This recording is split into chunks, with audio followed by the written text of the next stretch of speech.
You are now entering a dangerous liberty zone where God-given natural rights are held sacred and exercised. This is your warning.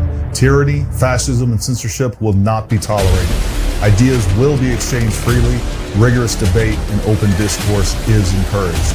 If you are weak and your beliefs are fragile, you should leave now. Prepare yourself. We are now live on the Dangerous Liberty Podcast. What is happening, folks? Happy Thursday, everybody. Welcome to another episode of the Dangerous Liberty Podcast. Make sure you like, subscribe. If you want to support us, down in the description below is a link. You can become a member, and we would love for you to do that. I want to say hi to, man, we have had a busy day on X, among other things, and we have got a lot to cover. Hopefully, we'll get Lady Luck in the house. I see that there she is. There she is. I see her coming in. Here she is. Here she is. Yay! I've been looking forward to this all day. Can you all hear me? Look at God. Won't he do it? How you doing? Hi, Gary. Well, hello, Lady Luck. How have you been? I'm doing well. How are you all? Y'all hear me? You know what? We can hear you great. Can you hear us? I can hear you.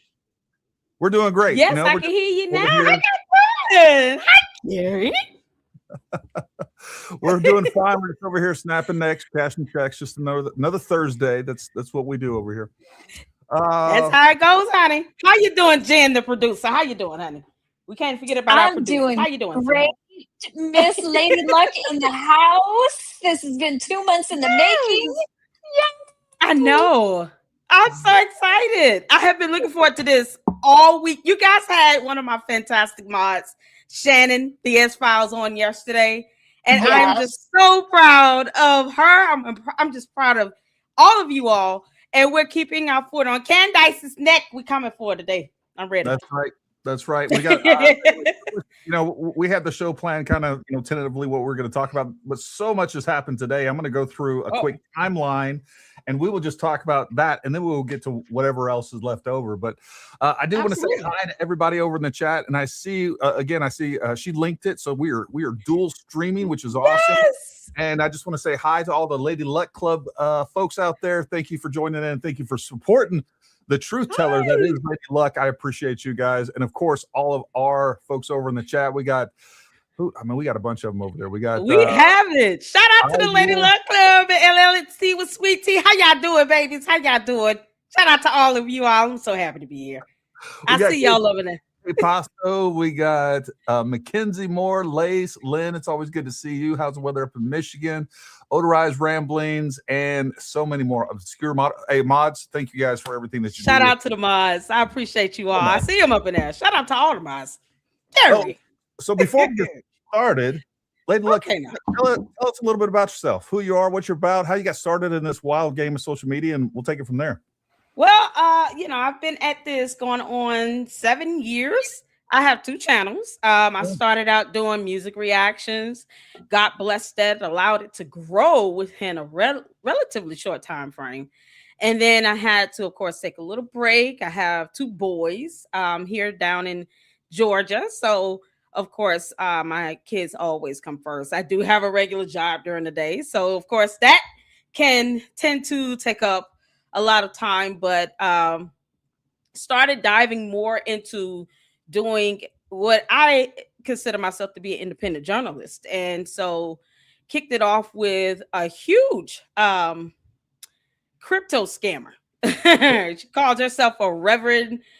Oh, Lord. It was with Novatech, Cynthia Petion. I don't know if you've ever heard of that, but she was charged by the SEC. She's under FBI investigation. So that started, kind of my independent journalism and doing research into scammers. And it just kind of dived into that, and then started focusing on one of the former mayors up in Dalton. She became, widely known for all the wrong reasons, Tiffany Henyard.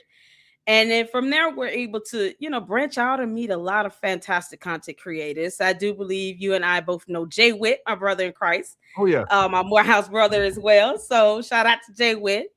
And, just being blessed to have come across so many other content creators that helped create this community that we have. And then, of course, when I first started listening to Candace, I think was when Charlie Kirk, lost his life. I actually was watching another content creator's live stream when he got the news in real time, and then I got the email, and then I was like, "What is going on?" And I think the crazy part about this is that it was on national television. It was a full assassination, and it's something that many of us have never witnessed in our lifetime, and for that to happen, in front of a crowd of college kids and small children, just people who were excited, to go out and enjoy the spirit of debate, and enjoy the spirit of having conversation and exercising the First Amendment rights that we all have here in the U.S. and free speech.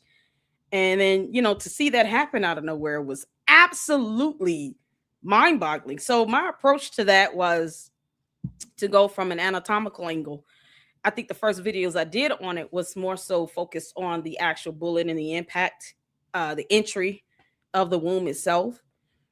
And then when Candace dropped her so-called dedication video, which is absolutely garbage at this point, that's when she started putting herself out there, I guess, as the gatekeeper of everything, and trying to purport herself as the best friend. And then that's when I started diving in. She's the only one there. She's the only one that loved them. She's the only one. It's like it's no one but me. It's just me, and me. And it's just kind of like, okay, well, if you're gonna sit here and say that you're his closest friend and you're like a sister and all this other stuff, let's see where this goes. And then we started watching her shows, and then next thing you know, it's like, oh, girl, you're lying like hell is hot. Like, stop it. I didn't even have to be a huge follower of him to know that she was lying about basic things that you can research and Google online and see, and debunk in real time. And it was like, what? Why is she doing? This man is dead. He got 2 kids. One day they got to grow up and watch these videos. Why is she doing all of this? So, that's what, at the end of the day, for me, it comes down to that. I focus on those kids. Those kids can't help, her kids or Erica Kirk's kids. They're small children. Yeah. They're minors. At some point, they're going to watch these videos. They're going to see these posts. They're going to see all this stuff. And they're going to wonder, what's going on? Who's this crazy lady keep talking about our dad? And how do you explain her to Erica Kirk and Charlie's kids? How do you explain a Candace Owens to them? And especially with all that she's been saying and doing. Yeah. She doesn't care about those kids. And she doesn't care about the impression that is left behind with them. And so, from there, I feel very good. I lose no sleep at night, Candace, keeping my foot on your neck, heifer. I lose no sleep about that. So here we are, and so my second channel is going to be dedicated to more true crime, because I do enjoy true crime. And I enjoy, looking at things from a legal perspective. I'm not an attorney, but I do enjoy looking at things from that legal angle. My godmother is a retired federal judge. So that kind of passion and drive in law was, fired up in me because, one thing she always taught me is that she who knows the law has the power. And so you empower yourself by having that education and understanding your rights. And so I think that is one thing that I can say I admired about Charlie Kirk, is his willingness to go over and beyond to exercise the First Amendment. And that is something that we have the right to do. And to now hear Candace saying that she's going to be doxing people because of that is disturbing to my soul. So, Candace, I'm going to go in on you, girl.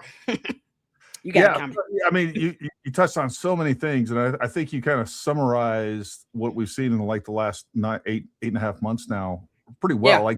Yeah. We forget about the actual human toll, and the empathy and sympathy that we should have for everybody involved in this that are close to Charlie Kirk, his wife, his kids, never mind like Andrew Colvett, Blake Neff, all these people that were around, all the people that he worked with all the time, his producers, his camera people, his sound people. I just wonder, and I don't think about this about Candace, but the people that participate in all this, what if you're wrong? You don't think about that at all? What if they had nothing to do with it? Because they didn't. We know they didn't have anything to do with it. I think it's very clear at this point. but like your conscience doesn't bug you at all that maybe Right. you're accusing these people of murder and these people are hurting and traumatized and just trying to make it. Now they have, on top of that, they have the whole world coming after them and threatening them. And you're right. Candace doesn't care about Erica Kirk or those kids. Not at all. But she's putting them in danger all the time. And we were going to see additional proof of that. Some other things came out today with that. But it is wild to watch. And let me tell you something. I feel like if this doesn't assault your conscience of what's happening, I think you need to pray. I think you need to get right. Yeah.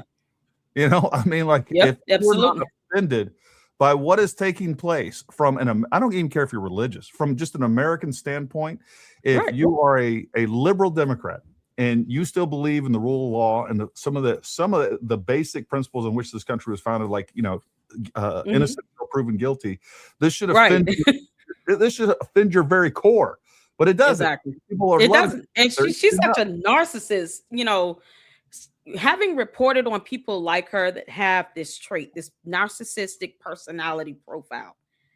She's not the first. And I see women like her coming a mile away, just people like her in general coming a mile away. You see this in cult leaders. You see this in people who, you know, perpetuate these grand scams and schemes. You know, like I was referred to the first person that I did full research on, Cynthia Petion. She called herself a reverend. She was never ordained. She was not a minister. She calls herself Reverend CEO Cynthia Petion. And she reminds me so much of Candace Owens. And the narcissism in them does not allow them to feel the concept or even exhume the concept of empathy or hypocrisy. So they will lie in your face. They will not feel anything about it. And they cannot put themselves in anyone else's shoes. They will never feel sorrow or remorse. They will never feel apologetic. They will never feel any level of conviction. Because if the goal is, I want to set myself up to the front of the stage to get all the views, all the attention, all the accolades. I want everybody coming through me. I want to be the gatekeeper of everything Charlie Kirk. You know, everybody is pretty much competition for her at this point. Yeah. Erica Kirk especially, because she was the wife, right? Now she's the CEO. Everyone else is competition. Everyone else is a hill to climb over and to overcome. She doesn't like her idea of, I don't, you know, am I ruining these people's reputation? That doesn't bother her. Like it's only going to affect her when you put her in a position where she has no power, and that place being the court of law. So the only way to get her attention is to sue her. That's it. You end up, and there's nothing wrong with that. I say this all the time as a Christian. Jesus walked this earth for over 30 years. He was not a punk. Yeah. He didn't let anybody take advantage of him or walk all over him. Even when he cast out demons, they did not linger. They fled and then they moved on. So it is not cowardly to say, even as a Christian, yeah, I'm going to have to seek some level of justice in a court of law against her. Because if you don't, what you end up doing is weaponizing this narcissism to become even more emboldened to believe that now, if you report on her, she's going to dox you. Funny how she won't go to Russia and do that to those Russian civilians over there. She feels emboldened to do that to us and thinks that she'll get away with it. That's the problem. Yeah, no, she looks at weakness as she looks at kindness as weakness. And you're right. There's a correct, ethical, and Christian way to go about these things. And Erica Kirk has bent over backwards and done that and then some. She met with her face to face. She gave her plenty of opportunity to ask all the questions that she wanted, and she did. She did for 4 hours. And what's crazy to me, you know, that whole thing started with Blake Neff and Andrew Colvett on the Charlie Kirk show saying, "Hey, you know what? We're going to debunk you, Candace, and you're welcome to come on." And then what did she say? Any place, anytime. Said, okay, next Tuesday or whatever they said it was going to be. And then she came up with all these excuses that she was under death threats from the cartel because of the Mitch. George said no, and he got a birthday, and these people coming over from over the country, and Andrew Tate. Now it's all these dumb reasons she came up with. This, like, girl, it's going to be televised and recorded. Mm-hmm. That's what you should want. You should want that conversation recorded. Now look what's happening. She gets to come out and say whatever, and there's no record to show proof of what was actually discussed in that 4.5-hour conversation that all of a sudden she made time for. But Candace is a coward. And so she knows that conversation was probably a complete 180 from the way she presents it. In the context of it, probably was nowhere near what most people think it was. I believe it was a matter of, we're intentionally correcting the record, because if we need to take you to court, we're going to prove malice. And that's the bottom line, because that's the only reason I could even see Erica Kirk wasting her time going out there, knowing that it was still going to come down to Candace coming out and saying some nonsense and still lying, because that's what ended up happening.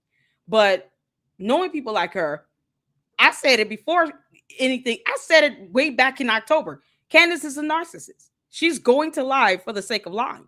So giving her the benefit of the doubt is a moot. It's futile. It's no point in doing that. You have to sue her. You want to prove a point to her, take her to court. And then you see a totally different side of her.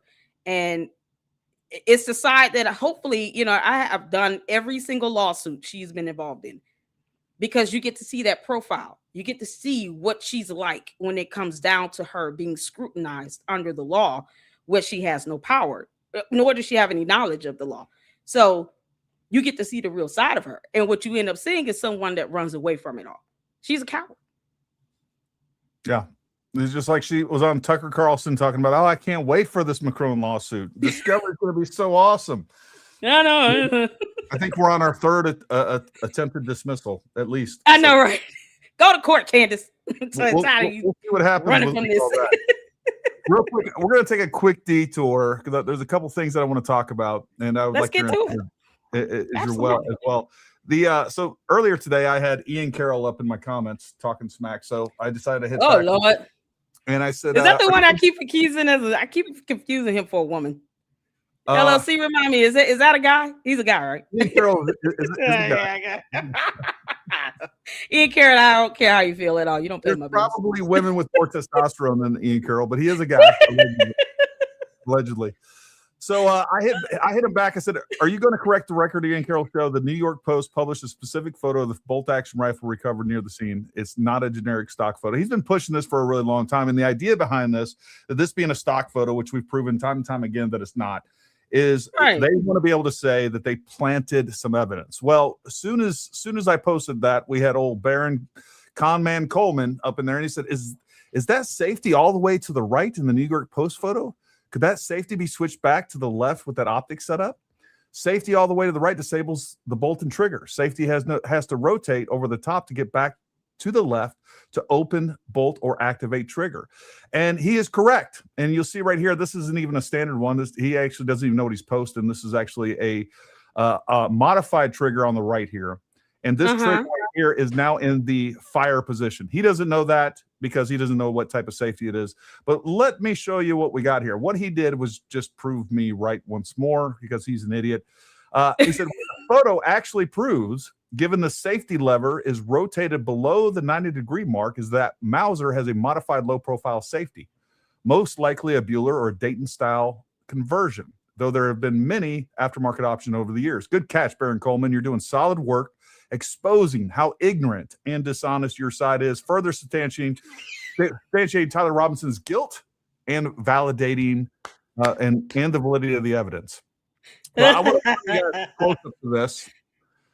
Here we have the original photo. All right, so this is the photo that we got from New York Post. The bolt action rifle recovered near the scene of where Charlie Kirk was shot, obtained by the New York Post.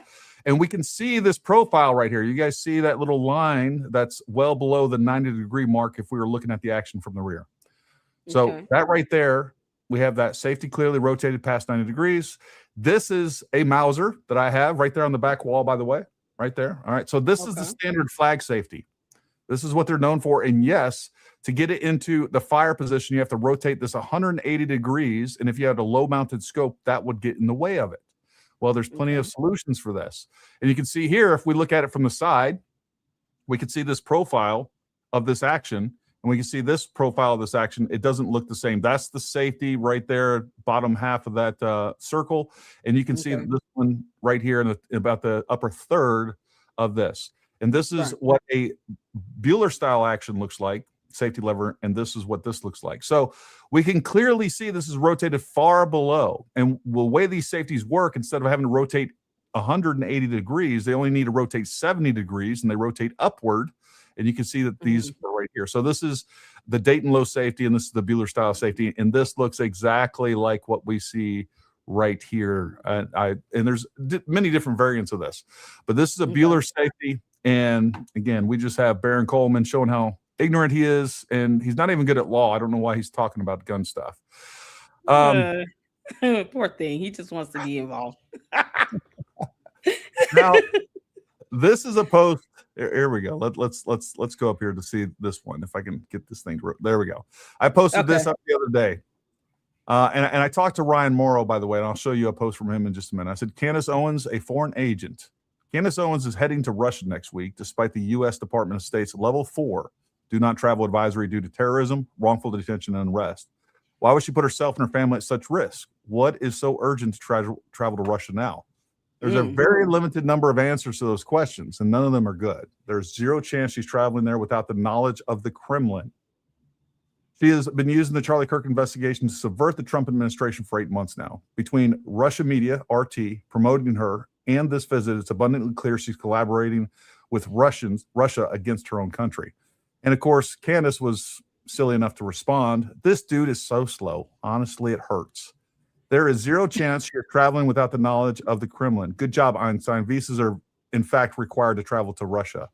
Well, Candace, it's not the Kremlin. That's like saying the White House issues. What the visas? They don't issue visas. It's the Russian Ministry of Foreign Affairs, Candace. I'll be happy. She's so stupid. She's so stupid. Just remember, folks, this is the woman. Oh my God. She can't pronounce like 80% of words correctly. But this is also the woman that couldn't figure out why ice wasn't melting at 30 degrees. Candace, you're an idiot. And I want you to know that. That was love. She also didn't remember or didn't know that thunder is produced by lightning.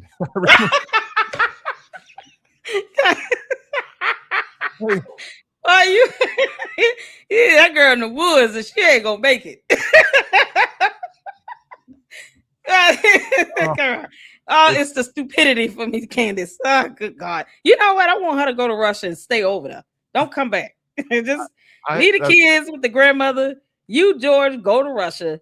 Don't come back, because somehow you think that's a family vacation spot. Girl, bye.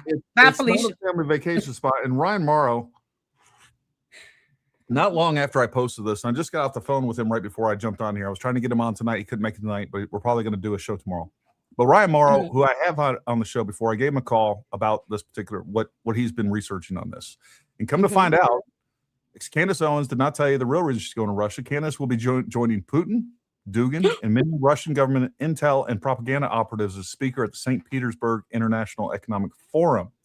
What? She said she might meet Dugin due to Zionist lore about him, as if her critics making the meeting happen. The truth, Dugin was already scheduled as a speaker at the same event as her. So here we go. This is her, her placard. She's going to be speaking there. This is Dugin's.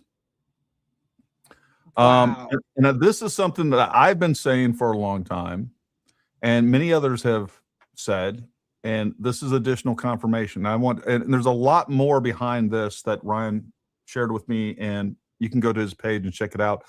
Matter of fact, I want to see how long this clip is. We might just, it's 2 minutes 50. Yeah, go ahead. I got time. Especially because of unfiltered. A 2025 YouGov study found that 22% of liberals under the age of 44 say that it's okay to feel happy when a political opponent dies. Now, the whole world watched Charlie's final moments. Do you think this generation is just being completely desensitized to brutal killings, especially because of unfiltered social media access? I don't think that they're desensitized to it. I think they're attracted to it. And I think it's by design, partially because it's a profit model, but also because adversaries of the United States want this filth to be in our society. I mean, there's a Russian intelligence operative who runs influence campaigns. His name is Alexander Dugin, who is sanctioned by the U.S. government because of his influence operations, who has said that his strategy is to stir up hatred and discord within the United States, so that if you have a disagreement with someone, that's the type of hateful sentiment that follows. You can't just have a disagreement. No, it always has to be war, war, war. And so that America starts to rip itself apart. And guess what? That Russian intelligence agent interacts with Candace Owens.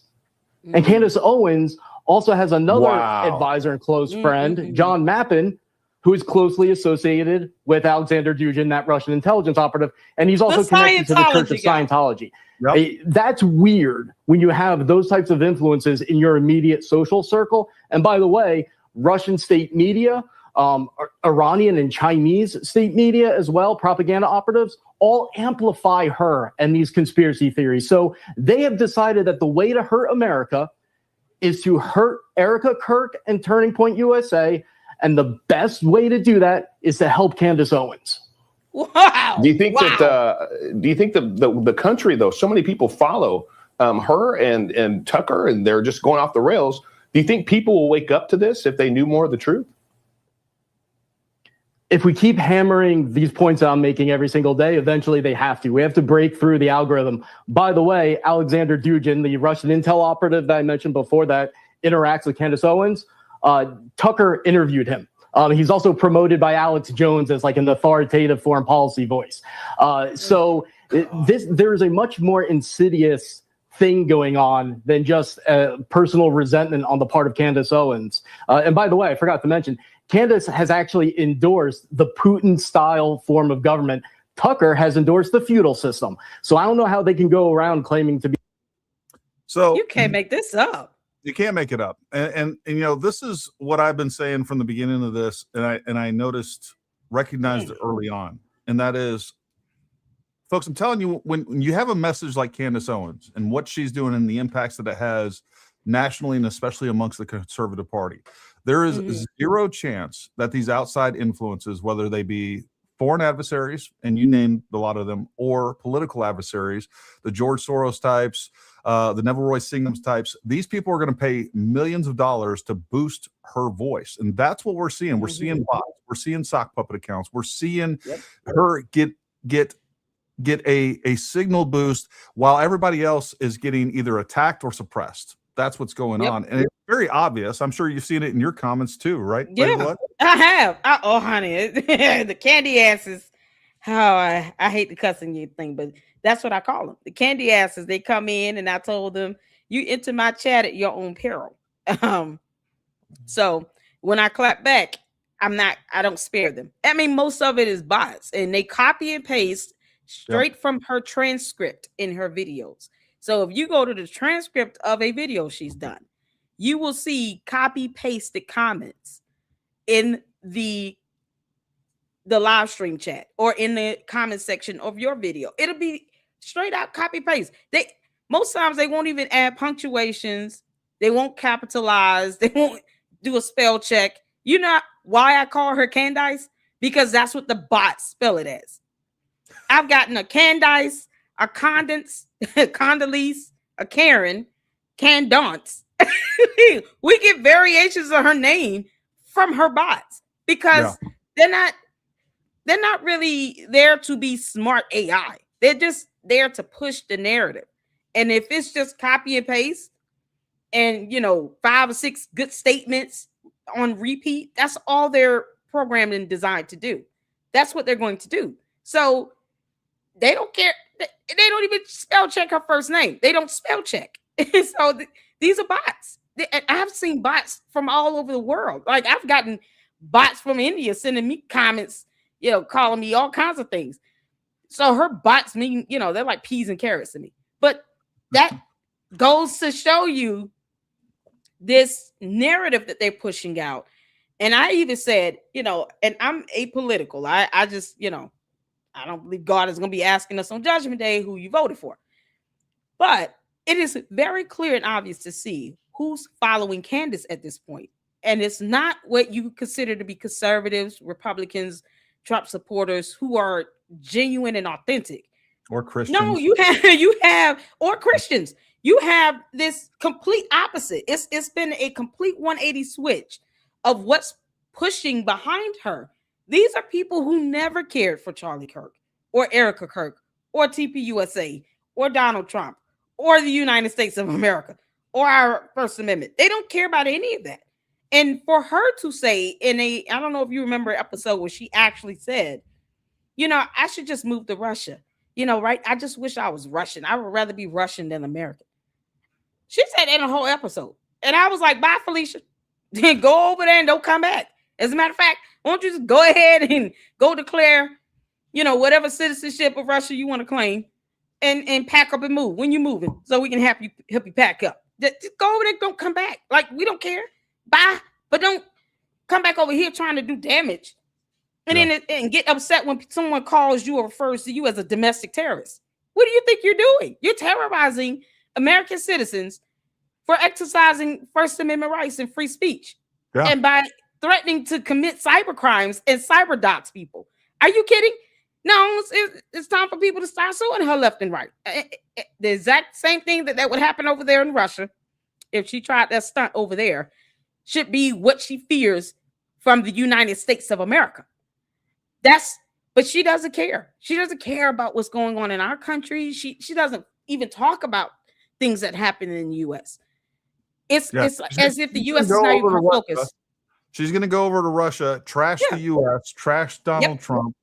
And that is something that she would never get away with if she was Russian doing it in Russia. She would be in the gulag. Her family would be in jail. Right. She might be tortured or killed. But yet she's going to go over there and exercise the freedoms that that our system affords her in a country that does not afford its own citizens. Its own citizens, exactly. Yep. And speaking of doxing and speaking of the rhetoric that we have today, we have a Texas man accused of threatening to kill Erica Kirk in a bomb a Turning Point USA event that has been charged with third-degree felony count for making a terroristic threat. We have Jacob Winsky. Guaranteed. Matter of fact, we should look him up on X. Guaranteed guy is a Candace fan. He is part of the cult. Yep. He has a letter. I'll pull up that letter in just a few minutes. But I mean, this. Okay. Wow. This is what Erica Kirk is dealing with, and then you have somebody like Candace that has the audacity to sit there and laugh at her and pretend that the threats that she has aren't credible against her. Her husband was killed. And you're going to sit there and say that she doesn't have credible threats? Like, clearly somebody wanted to kill Charlie Kirk. She's still this is the wild thing. This is everything that Charlie represented, she still represents. But on top of that, they're saying that she's also so evil that she killed her own husband. That's what is on top of already the threat that Charlie was to the world. This is, what's so crazy, if I could say something right quick. Erica Kirk, I hope you're listening. I have said for the last 6 months, you need to file a protection order against Candace Owens. You don't owe her anything. You don't owe her niceties. You don't owe her the benefit of the doubt. This woman has openly confessed to having direct contacts and sources living in your residential building. That is stalking. And in the state of Arizona, that is a class 3 or 5 felony, not a misdemeanor, a felony. You would not have a difficult time at this juncture getting an actual protection order against Candace Owens, the dum-dum who wants you dead. This is just the reality of the situation. You are a mother with 2 children. You've already lost your husband. There is no time to play around with this to see what she's going to say or do next. You don't owe her that. Go file for a protection order against her. And then if Candace Owens decides to knuck if she bucks, they will lock her up. And no one will care. Because that's probably where she belongs for a little while, just to clear her head. Not that it's going to change anything, but she'll learn to leave you alone. Or at least get an injunction for harassment. Because this is getting to a point where it is becoming extraordinarily dangerous. And your minor kids are at your mercy. So protecting them means getting a protection order against Candace Owens, who is admitted to committing a felony and stalking you. Then do it. We have eyes and ears everywhere. We're always listening and watching. Who is we? But what about the people living in the building? Those so-called sources and contacts. See, that protection order is going to make sure that they get put in check as well. So if they decide to knuck if you buck, then they get locked up too. Have them all listed in that protection order. You owe no one nothing. And if you need to move, go to a safe haven, please do it. Because at the end of the day, your protection is what matters. And you have these babies. They didn't ask for any of this and they don't deserve it. Because Candace's 4 kids does not have to ask Candace, Mommy, when is Daddy coming home? They get to see him. He's still alive. Yeah. So stop. Don't put that past. Don't give her any more benefit of the doubt. Take that righteous anger God is giving you and go get a protection order. And you can get an emergency protection order. You can get one done in the next 24 to 48 hours because this is getting out of hand. I know I would. Candace, knuck if you buck. We're not playing over here. Okay, I'm done. No, that's good. This is crazy. That's good. So for people missing it, we also have, and speaking of Erica Kirk, we also have Project Constitution. Erica Kirk has a new boyfriend. She was spotted with getting handsy at new Jewish boyfriend Blake Wynn, nephew of casino mogul Steve Wynn. So he has this anonymous person on, give him some BS story. And we have Erica Kirk actually clap back. Finally responded directly from Erica Kirk. I love it. Every single word here is a lie. Charlie's love will last me a lifetime. The Lord is the only one who can ever fill that most painful void. On May 14th, I was home in Arizona celebrating my son's 2nd birthday.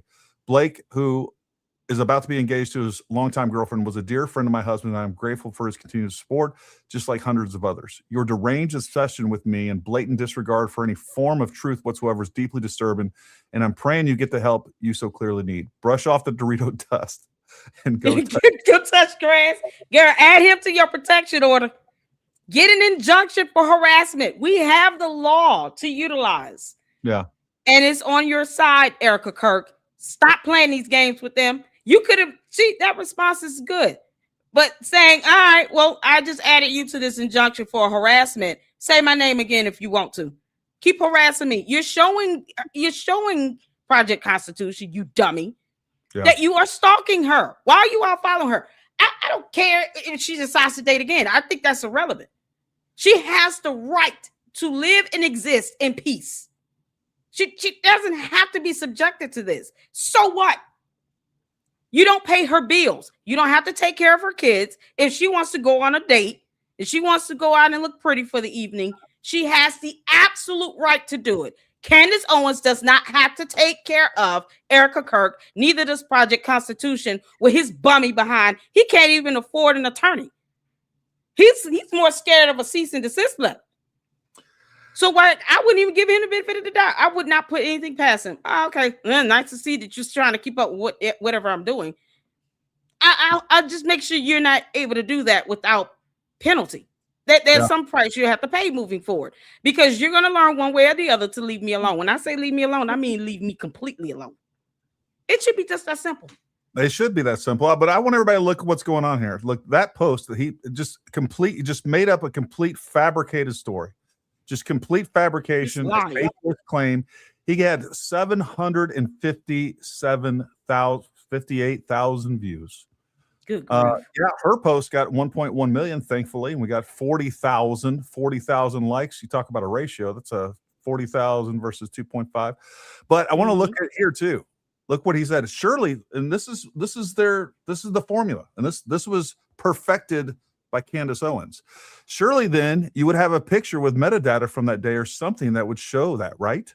You can send it to me privately if you want. As I have said many times, I only care about the truth. If I'm wrong, I will admit it and correct the record. And that's what he's wanting. That's a private life. This is engagement farming through extortion, folks. This post got 214,000 views. Whatever he puts out, let's say she does send it. I hope she doesn't. No. Let's say she does send some sort of proof. They're not going to accept it. And then they're going to post that and tell you why they're not going to accept it. And now they're going to get a million more views. Folks, this is a con. And I believe that the people that are in charge of social media even allow this to take place. And I talked about this up here before we get to our regularly scheduled program. This is the formula for it. Content farming through extortion. My 600-pound life, Project Constitution, learn from the best. Real Candace Owens recipe for 6 million followers. Make accusations and demand proof of innocence. If no evidence of innocence is provided, continue to harass and incite others to harass until it is provided. If evidence is provided, do not accept it and start back at step 1. Step number 4, when interest and views diminish, create a new salacious accusation or accusations and target a new person and start at step 1. I actually tagged Nikita Beer, who is in charge of, I don't know, he's in charge of X basically. This can't be acceptable. Okay. Yeah, This it can't be. reported. This cannot be a formula for success in social media. This cannot be incentivized, and it clearly is. People are eating this stuff up. We can't just go around accusing people of the worst things possible and then demanding evidence of their innocence. This cannot be the way things operate on social media, and it has to violate their terms of service. And if it doesn't, they need to update their terms of service. So, right. And this is evidence that she can use in court. I wouldn't even explain anything to him. No, you can explain to a judge why you're asking me to do this nonsense and buffoonery. I'm not doing this. What are you asking me to do? Just share my private life with you? I owe you nothing, boy. That's it. That's my only response. Boy, I owe you nothing. When you don't pay my bills or I have to raise my kids or you're not God, I owe you nothing. So keep at this with challenging me and all of that. You will have to explain to a judge in a court of law why you're making demands of me to give you information from my private life like I owe you that. Clown, go find a book to read and go find something else to do. Touch grass, like she said. Go touch some grass. Yeah, he needs to be running through a field of it. Keep going, 600-pound life. That was a good one. I enjoyed it. My 600-pound life. Child, you know all them Twinkies. He's stuffing his face with gingerbread. Child, you can't make this stuff up. This clown demanding information. The audacity. Kick rocks. Project Constitution. You can. I'm not gonna cuss over here. I'm not gonna cuss. I'm gonna try to act my best, Gary. I'm not gonna cuss over here, but he can kiss my ass. Okay, you're doing fine. You're doing fine. Yeah. So look, I do think the number is probably around 30%. I think 30% of this is bots and sock puppets and artificial. Yep. I think that's about what it is. That's artificial boosting and things like that. But we do have still a lot of people that obviously follow Candace and follow some of these other grifters. What do you think is driving most of that? It's the need to feel like they belong in something. This is a cult. This isn't, just a social group. It's not a matter of just hanging out. Some of these people are making this a way of life. That's when you're merging into this cult of personality. You have people like this Project Constitution that does this crap for a living. He's making money doing this. Yeah. And that's what's so deplorable and disgusting. But then his cowardly behind gets mad when he gets a cease and desist letter. So if it were a matter of just, he's, doing this dumb nonsense once or twice, and then he gets hit with a letter and then he actually stops and moves on in life, that's one thing. Well, the problem is move on, and he didn't get upset about the cease and desist letter. He turned it into more content. Yeah, exactly. These people actually get sued. Yeah. Look, I'll just tell you right now, Project Constitution O'Colin said some things about me that are absolutely actionable that I could have sued, and I looked into it. And the first thing, I hope you do before you sue somebody, is you see if it's worth pursuing, and you find out if they actually have any assets. Well, they don't. He doesn't. It would be a complete waste of time and money, because no matter what judgment that I ended up winning against him, I would never get. And all I would be out is probably, somewhere between $50,000 and $100,000 because, out of principle. Well, that doesn't pay the bills. But, when you do have TPUSA that can afford to do that. And by the way, I know one of the considerations for them is donor money. Look, there's a bunch of donors out there that would happily pay for a lawsuit, because this has to stop. If they continue to allow to do that, people to allow to do this, even somebody is the bottom of the barrel like Project Constitution, Like there needs to be a message sent that this cannot be allowed and you will be sued. I don't care if you're worth nothing. You're going to be worth less than nothing once we're done with you, because this has to stop and a message has to be sent. I do think even with that, that is the first time that I've seen Erica Kirk post anything. I hope they're seeing what's going on and seeing that just ignoring this isn't going to make it go away. Exactly. You know, hopefully they're going to fight back. Like, what would, if Erica Kirk was listening to you, what would you tell her why that she needs to fight back and why she needs to put it into some of this stuff? Well, I mean, the first thing is a matter of safety. Like I said, she definitely needs to seek for an injunction on harassment or a flat out protection order against Candace Owens. And, you know, at the very least, restraining order for some of these big hitters over there on X and YouTube that are doing this, because you have people that are taking their words and being incited to violence. That is against the law. And that's where she has the leverage. So even if the result is not a financial gain in a judgment, you still have an injunction or a restraint or protection order that you can get from the court where it can become criminal if they violate it. And that's probably where it should be shifting towards, because it is becoming a matter of her safety now, where you have people that are sitting here carrying out these plans that try to hurt her. And do you really think Candace Owens cares if this girl was killed? She wouldn't care. She wouldn't lose not 1 second of sleep. No, I think she'd be happy. I think she would revel in, she would feel empowered. Right. Yep. And she would feel like mission accomplished, because it seems like that's her goal.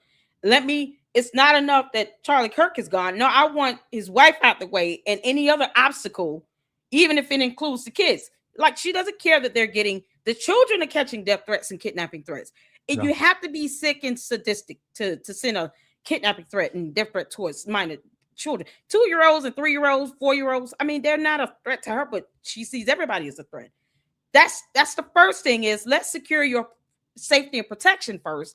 And then secondly, Candace Owens has lied and made verifiably false statements that are absolutely defamatory, and have made statements against TPUSA where she wanted people to request refunds. The way they make money, they're a nonprofit organization, is through donors and through sponsors. Saying that people should be demanding refunds, now you're interfering with their ability to do that. That's tort. So they should be suing her. Bottom line, Brian Harper has shown the way. Okay, he's showing us how it's done. Federal lawsuit. And I'm taking you to a level of court where the judge is not playing any games. These federal judges, my godmama didn't play that. She's like, we don't play games with nonsense like this. They take it seriously from start to finish. You got to have your case well put before you take this to a federal magistrate judge or a district court judge. You can't play any games with that, because they're not tolerant of that. And they're not used to that. They're not used to you going in and trying to turn the court into a circus show. So you have to go in, focus, knowing what your claim is, have your evidence, have your witnesses, have your case put together, and mean business. And that's where it comes down the pipeline now with Erica Kirk. Get your safety secured, get that protection restraining order against Candace and all of them. Project Constitution, all them clowns. Because at the end of the day, they don't care about her. She should not care how they feel. Let them fuss and throw tantrums like the petulant children that they are. They'll get over it, but she can be secured and protected.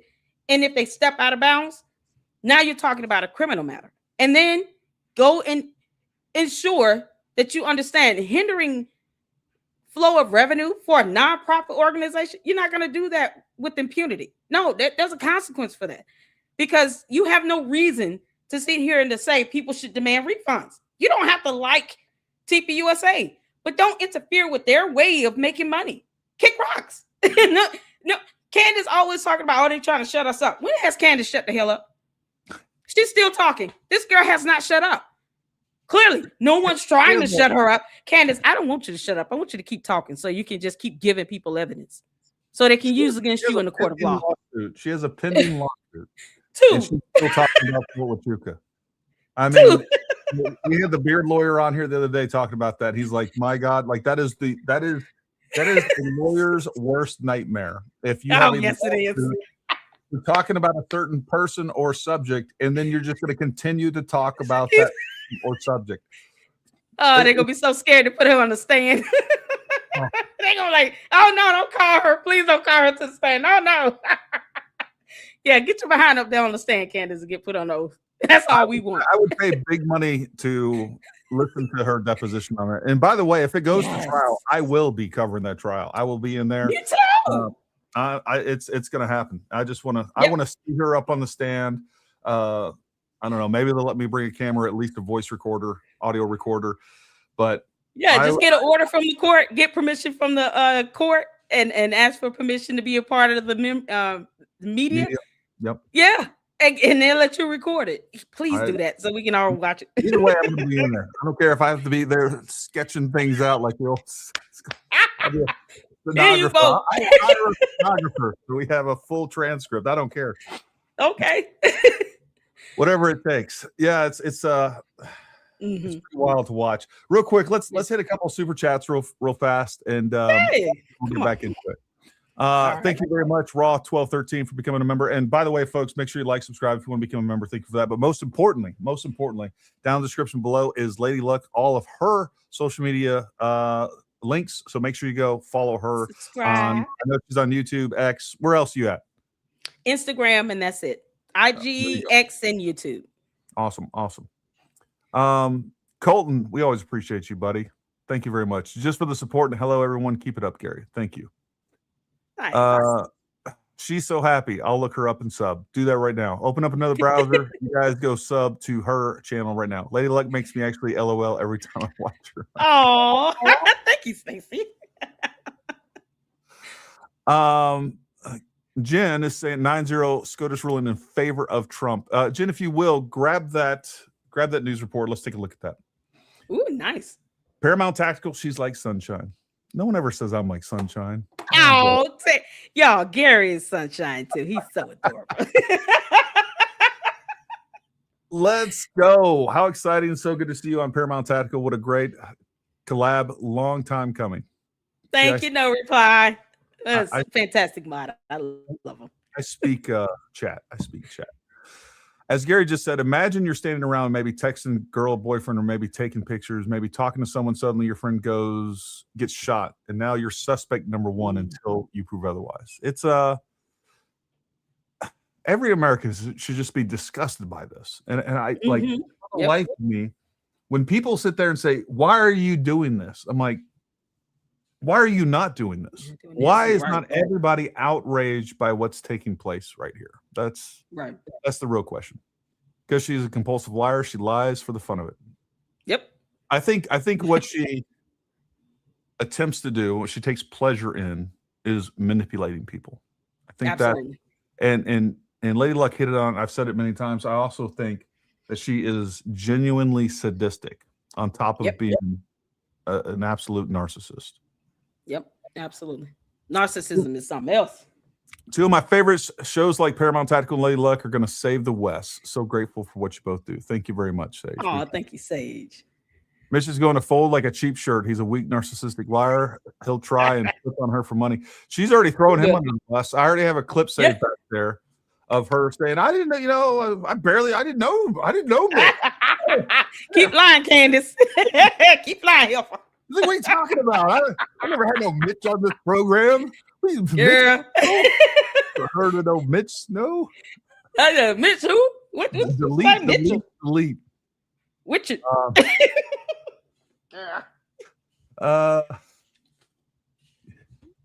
I have some experience with Akona's vacations. DIA, NSA build specific lists for places to not go. Russia was almost at the top when I left, but the U.S. can't stop a citizen. It's a red flag. That's true, unless they have sanctions against them. Good old Ian Carroll. The Mitch Snow story got Ian Carroll kicked out of Candace's circle thanks to helping with that, Gary. That was one of the biggest wins. And on top of that, not only did she throw him under the bus and talk derogatorily about him, because of the Mitch Snow instance, he's still back defending her. Like, these people are it's a cult, all right, and the temple is goddess Candace. I mean, that's what's happened, and it's insane it's just insane to observe all of this and see that this Yeah. will actually happen in a modern American society. It's wild. Yeah. Yep. Gary, this is for Lady Luck Club. I disrespected her publicly, and since coming back to the Lord, I strive to do and be better. I owe this public apology to her. Wow. Today. She sees my heart in this. Lady Luck, I was wrong, and I apologize. Wow. Oh, wow. Thank Thank you you. Wow. That takes me off guard. Okay. I appreciate it. Thank you so much. I appreciate that. That is yeah, that's probably SC the dog. we're gonna get all night. Thank you. Wow. Now I accidentally my mouse took off on me. Yeah. So true. Candace will do something bad to Erica and her children, even her mother, if she gets the chance. Good show. That's where I saw how sadistic Candace was. Mm-hmm. When we go back and she talks about when she came back from that meeting with Erica Kirk, and she says the only time that Erica Kirk showed any emotion was when her mother came up. And what did she do? She turned that, I don't know, 12-part series or whatever it was, the expose, the documentary, whatever it was, and that was no different than anything else she does. But she spends most of the time just trying to go after Lori Francois. Mm-hmm. Like there was the purpose of that was to target Erica, to hurt Erica. It wasn't about providing information. It was to make sure that Candace knew that she was to make sure that Erica knew that Candace was talking about her mother and trying to damage her legacy as she's laying on her deathbed. I mean, what is more evil than that? Yeah. Candace, like this is what I said. She has no ability to have empathy or compassion or anything. I think what you will see in court will be as close to humane as she will become. Mm-hmm. And that'll be for show, because then she'll be trying to prove something to a judge and jury. But she's evil. She's a demon, and it is what it is. I call it every day. I mean, I'm not gonna ever back down from being completely honest and blunt when it comes to Candace Owens. She's an evil demon, narcissistic alien. She called herself an alien. I said, okay, we'll go with that. So she's a demonic alien. Like, she doesn't care. She doesn't care about anything. And I think, her trying to show this fake outrage when it comes to someone saying anything about her and her kids or her co-workers, social, whomever these people are, she tries to defend. It comes off so disgusting because she could care less about being hypocritical. And it's like, well, you want to sit here and show some fake outrage. When someone says, I hope your daughter doesn't end up like you, and uses terms that you don't like, that's not illegal. Nothing that was said was illegal. Now you're trying to weaponize that to say you're going to cyber dox someone. You're going to commit a cyber crime. You're going to dox someone and target them. Yeah. Okay. Then if they sue you, you had it coming. But why does she feel like she has, the standing to do that is beyond me. The way to fight back. Okay. I'll see you in court. Yeah. For all the money, because that's all you care about. So we're gonna bankrupt you and sleep peacefully. We're not gonna be bothered by bankrupting you if you are not bothered by doxing someone and causing people to be targeted and have death threats issued against them. Then why should we feel bad about bankrupting you? Girl, bye. Well, and the problem is that her audience won't even hold her accountable. I mean, she can literally say one thing one day and on the very next show say the complete opposite, and all you're gonna see down in the comments is just how brilliant Candace is. Yeah, because her bots are stupid. They are bots, and then they are don't bots. elite morons among our audience, US. I mean, I'm talking elite level, like licking the window level idiots out there. Mm-hmm. I've said this before, and I agree with you. Look, Jesus said turn on the other cheek, but the other thing that Jesus did is he went into the temple and quite frankly, showed out. Yeah, like he flipped tables. He was in there raising King, and that's what this time is for. We have to understand, like, we are in a war. We are in a war, folks. This is an information war, and our country's on the line. Our society's on the line. Our kids' future is on the line. Do you want your kids to grow up in a society where they think this type of behavior is not only allowed, but it is incentivized and encouraged? Like, my God, if my kids grew up acting like this, and this is how they see they think this is normal. This is how we end up as a banana republic. When we start normalizing the idea that you can just accuse people without evidence, and they are guilty until they prove their innocence. That's how we end up a banana republic. And there's too many people that have died for this country and died for the way that we conduct justice in of itself. To sit there and allow someone like Candace Owens to completely flip the script and change, have this huge paradigm shift on something that's worked for 250 years. Right. Yeah, we're not gonna allow that. Best duo ever. Hi, Laura. Shout out to my moms. I appreciate you. Thank you, honey. Thank you, not quitted. Juju Hi, B, Juju. Lady Luck membership. Thank you. I want to have a slap competition with Project Constitution with chalk, no Dorito crumbs allowed. I agree. I would pay a lot of money to do that. It's 600-pound life. You know what that would sound like? A sumo kid. I would just love to see that in slow motion when I just I got that flat where you hear and that wiggle. Oh, Gary, I love you. Radiate all throughout his body because it would out of him. He would never forget that. Oh my God! You seen Loki? Did you watch Loki? I'll let him go first. That cushy little hand that he has. I'll be like, boo. All right, my turn. My turn. Oh, you're good. You're funny. That fat, chubby fingers. I know, right? Oh, this is cheeseburger heart. The Constitution counts on people not suing him because he's broke. Someone has to sue him. I agree. Juju B. Get that one already. My husband says Gary sounds like Dr. Phil. Like Oh, I've never been told that before. Whatever. Very calm and very soothing. Oh, okay.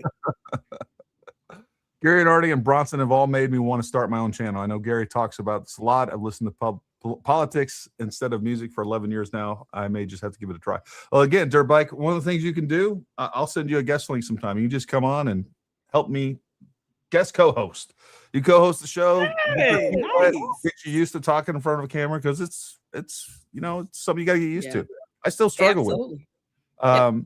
Especially on lives. Like I get nervous every time I turn this on. Like you got to sit here and like right now I'm staring at a camera that's right here, and then my TV is up there. And I'm trying to get more distance. Everybody's like, "Oh, you're always looking up." Well, this is where my monitor is. For better or for worse, is what it is. But we'd love to have you on some time and just have some fun with it and see if it's for you. But yeah. So a lot going on there. What else you got, Lady Luck? Oh man. So we went over yesterday. One of I know I sent the link of where the court docs are, but we did go over one in particular for the notice of appearance where Candace has two attorneys. Okay. And we noticed that Mitchell Snow was not included in the defense. She won't even get him an attorney. So and then part of the discussion was, well, if she's gonna leave, she knows he can't afford an attorney. He cannot afford any of this, but we don't care because he had it coming. But seeing how she is trying to distance herself from him and now showing, I'm not going to help you fundraise for an attorney. Forget the crowdfunding thing. The Save Go Now, whatever he has with that, he's going to try to pull it out and cash out. And I do believe it's over 135,000. Over 100. That might 150,000. 150,000. That might get him 3 months, 3-4 months of 1 to 2 good attorneys because their billable hours are insane. And he tried to go die hard on X for her, and he's still defending her. What he's going to realize is, as this case starts to move forward in the court, he's going to be left on his own, and he's going to be forced to have to continue to fundraise to pay for attorney's fees.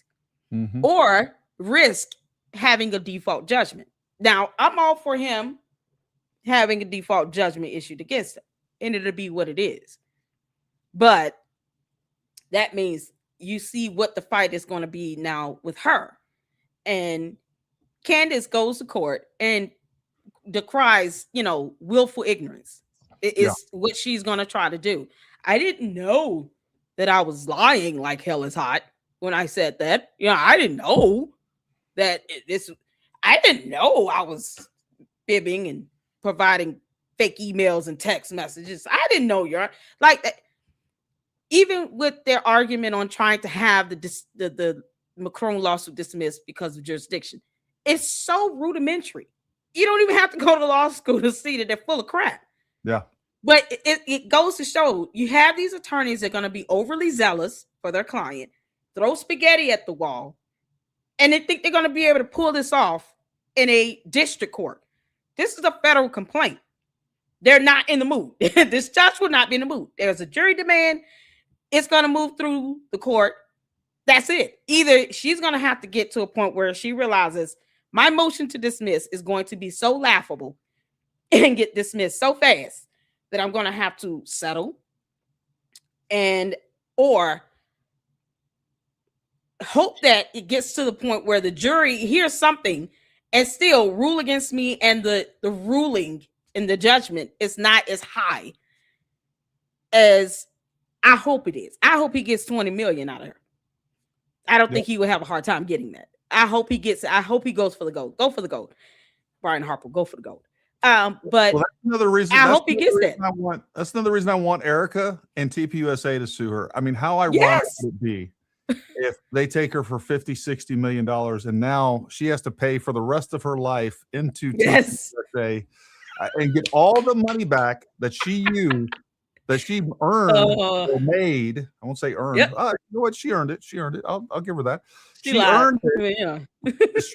Attempted to destroy Erica Kirk, TPUSA, and Charlie Kirk's legacy. I hope she has to take all that money, then plus some off future earnings, and continue to pay the TPUSA and to fund TPUSA. I would love to see that. There would be no better irony on the planet than that right there.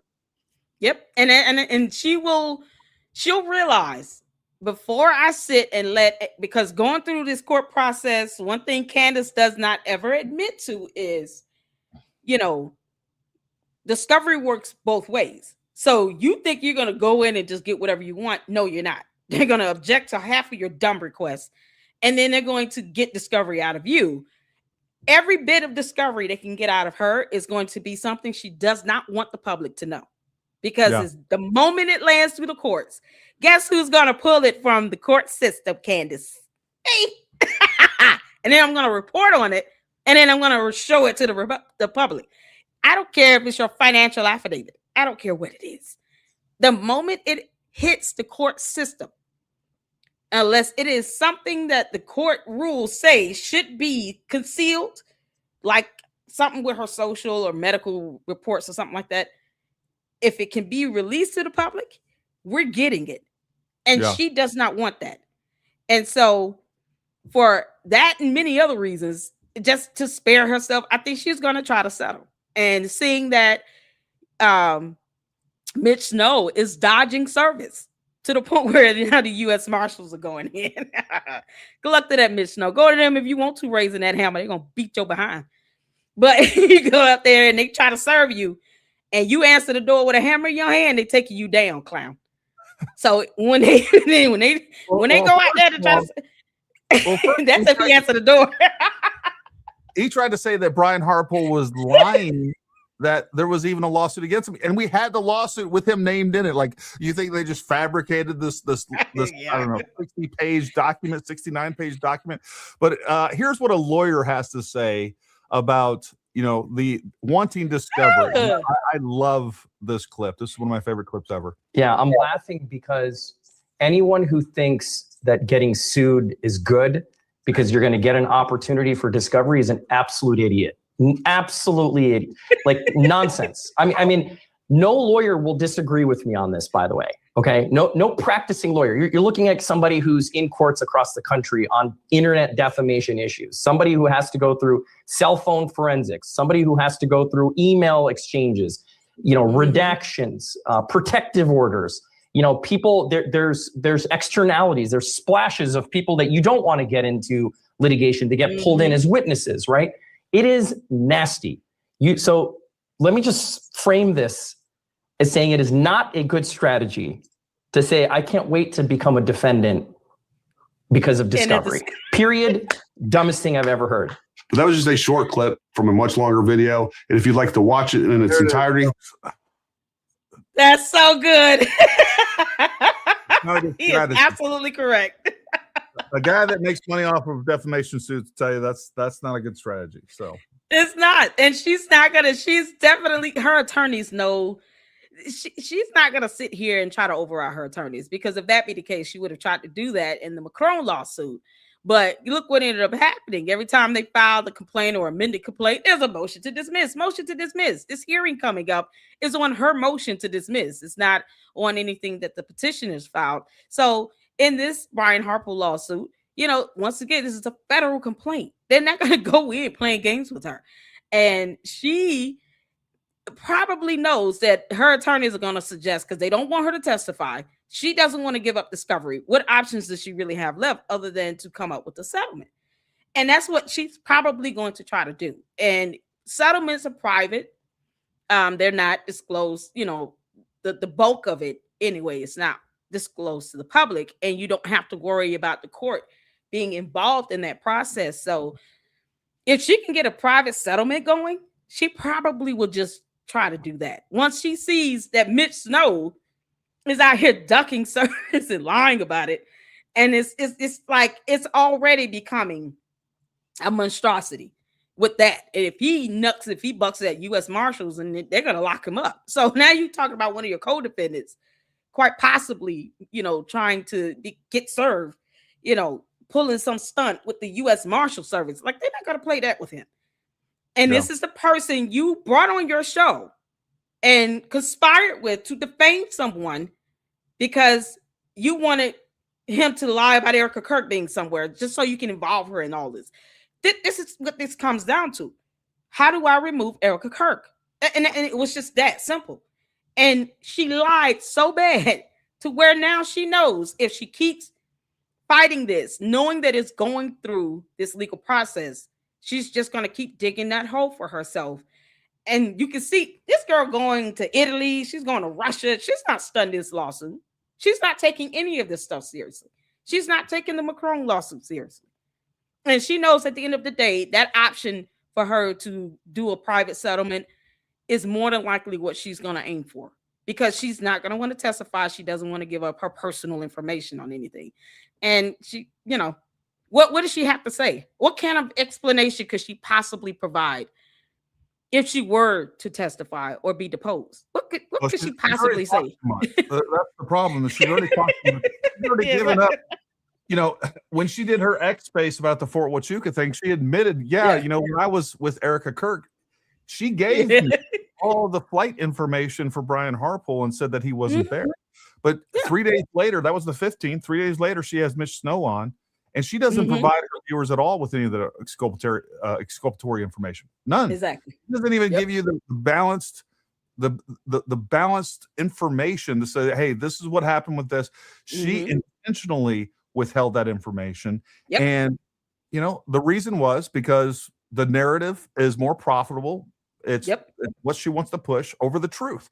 It's what she does every single time. It's why she's still saying, that Tyler Robinson had to scale the rooftop like Spider-Man, when you can just walk over the handrail. You can walk right over. You're on the rail. You're on the roof. So I hope that Brian Harpole and I hope the Macrons don't settle. I hope they take it all the way. Trust me. I would rather see her be deposed and have to be deposed in front of the judge, jury, and many, many cameras, and have it live streamed, and we can all watch and laugh and giggle, and I can clown her for hours. That's what we all want. We want her to get to that point where, it comes down to where you start feeling the pinch of all of this. And the best way to take a narcissist down is that public shame and humiliation. It's it. They don't ever want to be seen as weak in front of their coat, in front of the public. They want to be seen as that strong man 24/7. How dare I show any weakness and cry? Like, But if she ends up doing that in court, yeah, now you get to see that be done in front of other people, in front of a jury that's going to come out and give a resolution and enter a judgment against you. You're going to have to do that in front of people that are going to have your livelihood in the palm of their hands. And they're going to be the ones to say, well, we believe that she should pay $20 million in punitive damages. Like, that's what it's going to come down to. I want nothing more than to see that. But I don't want people to be shocked if there's some attempt you see for a settlement, because she's not going to announce that. It's something that you'll find out the hard way. You might find out from the opposing party. But that's a possibility. But hopefully they decide, nope, kick rocks. We're going to court. You're going to get the post. Well, I think the other major factor in all this is that recent Nashville $18 million judgment against that other YouTuber. I mean, that's writing on the wall for Candace Owens right there, because, you know, basically the only thing that they were accused of was creating this controversy to basically run a GoFundMe and some other things too. But what that YouTuber, Ryan, whatever his name was, didn't accuse them of was actually killing their daughter. And so, you know, that was one of the things that the Beard lawyer pointed out. He's like, look, this is actually worse. What Candace is doing is worse than this. And they got $18 million. And you know they didn't have the damages that TPUSA is going to be able to highlight and be like, look, our reputation is damaged. We're a multi-million-dollar company. I mean, I wouldn't be surprised if they end up suing, if TPUSA and or Eric Kirk doesn't get $100 million judgment.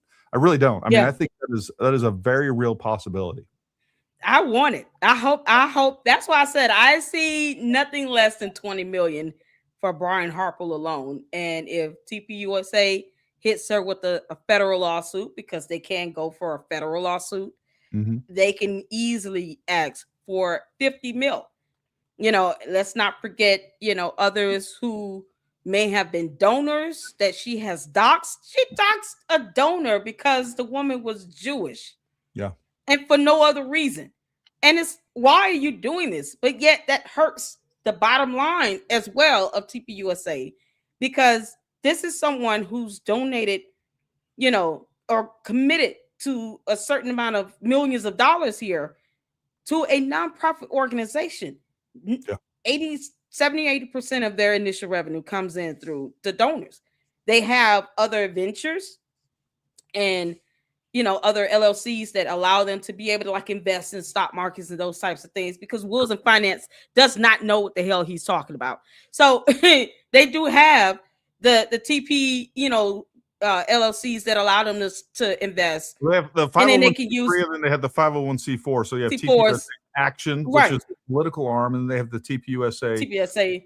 And so those are two different things. Yeah. One's a nonprofit that's not political, and one is a nonprofit that is political. And you're right. They have additional entities that, for instance, the Charlie Kirk Show, completely different entity than TPUSA. It's not the same. So, you know, hurting that bottom line, you know, it interferes with their ability to maintain as an organization, as a company, and be able to financially expand and function. They don't have the right to, Candace doesn't have the right to interfere with that. She just doesn't, you know, and if they're not under any investigation or anything, there's no evidence that they're doing anything fraudulent or, you know, perpetuating any scams or anything. Her just saying y'all should demand refunds. What are you doing this for? Other than to intentionally, you know, interfere with that ability to generate that revenue.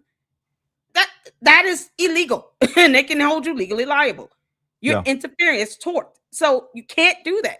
They may have contracts with people that, you know, have certain obligations that might be harder to fulfill with her out here defaming them. No, now you're hurting their financial revenue flow. You don't have the right to do that. You don't have standing to do that, and they can take you to court for it. That's what needs to happen at this point. And, you know, because she's a coward, she didn't fly out there and face them head on in a live stream. So the only way you can really get her to be honest, even remotely 10% about that, you're going to have to take her to court. and you're going to have to get it through her through a deposition. You're going to have to get it through a court order. Otherwise, she's not going to be honest and be truthful about anything with TPUSA, because at this point, it's too lucrative for her to tell the truth. She's going to keep lying. So, well, I loved how she sent me a preservation order. And what was that about? You got to can you show that to me? Can you pull that up? Are you able to send me a copy of something? I want to talk about that. Are you able to email it to me? I'll email it to you. Let me see if I can find Email it to me. Oh my God. Candace. You clown. I telling you to preserve what? Since I always spoilage, she heard me say something about spoilage of evidence. Candace watches my videos. She's a clown. She probably learned anything. How dare you send him a letter? You didn't send me one, Candace. I feel left out. I'm just the old obscure YouTuber. I know, right? It got a whole letter. All right, I'm gonna need you to preserve all these videos. Where they going? If your cult members don't have my videos removed, they'll be there. They're not going anywhere. Candy's just such a clown. Yep. Take us serious. Oh, that preservation letter is so precious. Shout out to everybody in the chat. Y'all laugh with me because Candace is an alien. You can't make this up. Let me download it real quick, and then I will show it to everybody. Say, oops. Good job. She said, preserve that evidence. What? Candace, you know he can counter. So stupid. Oh, bless her little alien heart. If she tries anything with you, please counter and be done with it. Candace, you might get the polls in Gary's lawsuit. That's the yeah, I don't know. I'm not saying any of that stuff isn't off the table because it is. Let me get to where I can present this. Oh, this is so funny. Why this is priceless. Hi, Linda Walker. There we go. Here we go. We're going to share this tab instead. We're going to throw that up there. There we go. And I will make that bigger. Yeah, wherever all right. you feel like you can. Law PC, Gary Melton. Dear Mr. Melton, our office represents Candace Owens LLC, Georgetown Inc., collectively clients in the above referenced defamation suit litigation. Attached a copy of the complaint. This letter serves as a formal notice that you and your organization must preserve documents, electronically stored information, and tangible things that may be relevant to the claims, defense, of the litigation. The preservation demand includes, but without limitation, and materials relating to any investigation, communications, or activities concerning Brian Harple, Erica Kirk, TPUSA, Turning Point USA, and any statements, publications, or communications that are alleged to be defamatory or that relate to the issue in dispute, including any efforts to investigate, publicize, or otherwise disseminate information about Brian Harple, Eric Kirk, Turning Point USA. Duty to preserve. You must take immediate steps to preserve all potentially relevant information in your possession, custody, or control, including information held by you or officers, employees, agents, contractors, investigators, consultant, public relation personnel related to any of your companies and any other persons acting on your behalf. Includes taking reasonable steps to prevent the loss, alteration, overwriting, deletion, destruction, or modification of potentially relevant information, whether intentional or inadvertent. So it just goes on. It lists all the stuff. Suspending the auto delete, blah, blah, blah. No waiver of privileged material, written confirmation and point of contact. And all I did was send them an acknowledgement of got it. Got it. Candace. She's such a clown. What do you think you're gonna delete? They should, dear Mr. Obscure YouTuber. That's how it should have been titled. You send a letter to somebody, Candace, you find to be obscure and irrelevant, obscure and irrelevant. You can't make this up. Now all of a sudden you're mandated to preserve all your YouTube videos. Where are they going? Folks, can you imagine 6 months ago, it's gonna be like, Gary, you're gonna be named, you're gonna be sent a preservation letter from Candace Owens. Candace Owens. in the middle of a lawsuit against her. I'm like, no, that would never happen. That would never happen. Here we are. Here we are. Oh, that's unbelievable, Candace. I hope Erica Kirk filed a I protection order against you. I think we're up to like 12 episodes now where we've been mentioned. So you can't make this up. She gets so mad. She gets so mad that them alien horns start to show and everything. when she starts talking about you and Gary from Paramount Tactical. Mm-hmm. Jen put together such a good montage of her talking about me. It's ridiculous. It's absolutely ridiculous. But look, you know what? If I'm occupying her mind and I'm taking slings and arrows from her, that means that she's not doing it to Erica or TPUSA or anyone else that deserves it. Right? Send it to me. Send it, Candace. Do your worst. There's nothing you can do to you me. Alien. I love it. Come on, ET home phone home. I think Erica and TPUSA are waiting on trial timing. I don't know that that's true. And me and the Beard Lawyer talked about this. Some other people have talked about it. The problem is that the trial is probably not going to happen for 2 years, maybe 3 years, even, according to Andrew. Statute of limitations on defamation is about a year in most states, all but a couple. And I'm pretty sure in Tennessee and or Arizona, both of those are a year. So, from the time that is originally posted. Now, I don't know how that works necessarily. If they keep talking about it, keep bringing it up. Obviously, anything's defamatory kind of restarts the clock. But for the most part, I think they have about a year left. And I don't know how that works is like, oh, okay, well, what she said, the worst thing that she said goes back 13 months. Now I can't use that. Look, here's my take on this. And I would love to hear what you have to think about this. Okay. I think Erica was just trying to be gracious. I think that Erica didn't want to get into a lawsuit. I think that she also knows that, look, the midterms are coming up. And if she starts investing time and energy, and trust me, it will be emotionally consuming. It'll be time consuming. It'll be financially consuming.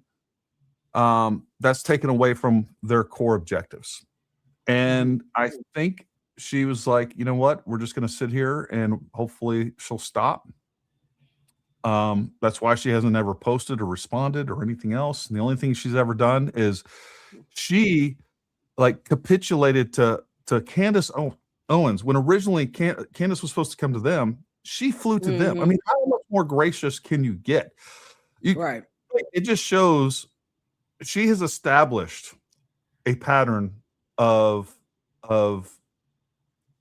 good intent, right? She has established a pattern of just being honest and going through the like doing everything that she possibly can. So, and of goodwill, and Candace has done the opposite time and time again. So, some of this I do think was just trying to avoid this because the cost of it, and it's not just money, there's so much more. But I think she's also kind of probably at a point. This is just me speculating. I've never talked to Erica. I've never corresponded with Erica or anything else. Unlike what Candace says that Erica hired me for PR. So I think she's had enough, and she has operated in good faith the entire time, and Candace has returned nothing but the opposite. So that's where we're at with it. That's why I think that's why I think they haven't fought back. What do you think? Well, I don't think I agree with the idea that they're not waiting necessarily for the trial, because really the accusation of being involved in a cover-up of an assassination does not require for you to wait through a murder trial for the person that is guilty of it to be proven such. The one has nothing to do with the other. Secondly, with Candace being a public figure and an alien, you have to prove malice. And I think with that comes just more time and evidence, because you got to show some pattern of behavior. When you're talking about harassment, you're talking about the bullying, the defamation, the tort. You show that over an extended period of time. It's not just, oh, she said this one thing this one time and that's it. you have to show this pattern too. And I think with Erica Kirk going to Tennessee or deciding to take the trip to Tennessee, and I wonder, this is just my opinion, and I hope that this is what her goal was to achieve, in that she went there to simply correct the record and to say that we did this in the state of Tennessee. So like Brian Harple, if she wants to sue her, now you've established jurisdiction. That federal lawsuit can be filed in a Tennessee court if it comes from Erica Kirk or even TPUSA. Because here's what we tried to provide this evidence to her, correct the record, and she still came out of it with all this other defamatory nonsense, and even did a whole series of just blatant defamation against Erica Kirk and her mother. And so the harassment behavior did not cease, and it didn't end. She got hit with a cease and desist. They don't owe that to her. No one has to serve you a cease and desist to sue you. But they did that to show we took every measure we could possibly take to give her an opportunity to cease and desist with the defamation, with the harassment, with the bullying, the targeting, the doxing. This woman is admitting to stalking her. She has sources and direct contacts that live in her residential building. I mean, and for her to, other people to stalk her, like encouraging other people. Encouraging this. Watch her and listen to her and everything. Why? Wait, what? That's a felony. But see, here now you can say all of these things have happened over the last 8-9 months in this lawsuit where we've flown to her. She didn't even have to leave the state of Tennessee. And we showed her the evidence. We showed her the information. We answered her questions. And she still came out lying like hell is hot. Now we have grounds to show malice. And I just really, and I said this when she went out there, I said, I really hope that's what Erica Kirk's goal was to simply just do that, because she sees Candace is a narcissist and evil, and she's not going to stop unless I sue her. But Candace wants this tension in a, as she said, court of public opinion. She wants this dialogue to last forever. No one's in the mood for that. So the way to get it to come to an end, I'm going to take you to a court of law, and then you can explain yourself in front of a judge and jury. But you got to prove that we attempted to resolve this. We tried to get her to see the evidence. We showed her the information. We showed her travel logs. She ignored it. She didn't care, and she still lied. And now we have this pattern of behavior that has developed where she has been malicious every step of the way from start to finish. Now we have a clear case of this defamation where we can meet malice. We've shown the pattern. We've tried to give her time to correct this, and she didn't stop. Now let's sue her. And hopefully they do it before that time runs out.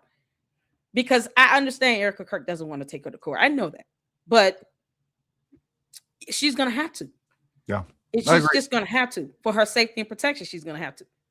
Well, and while there's a statute of limitations for a year, right, that also gives them an entire year to continue to build a case. They probably have some lawyers sitting there just writing that lawsuit on a daily basis that are watching her. Oh, yeah. Watching every episode. And it's like, all right, folks, we got a month. Like our first major claim was on, I don't know, let's say October 15th, whatever it was.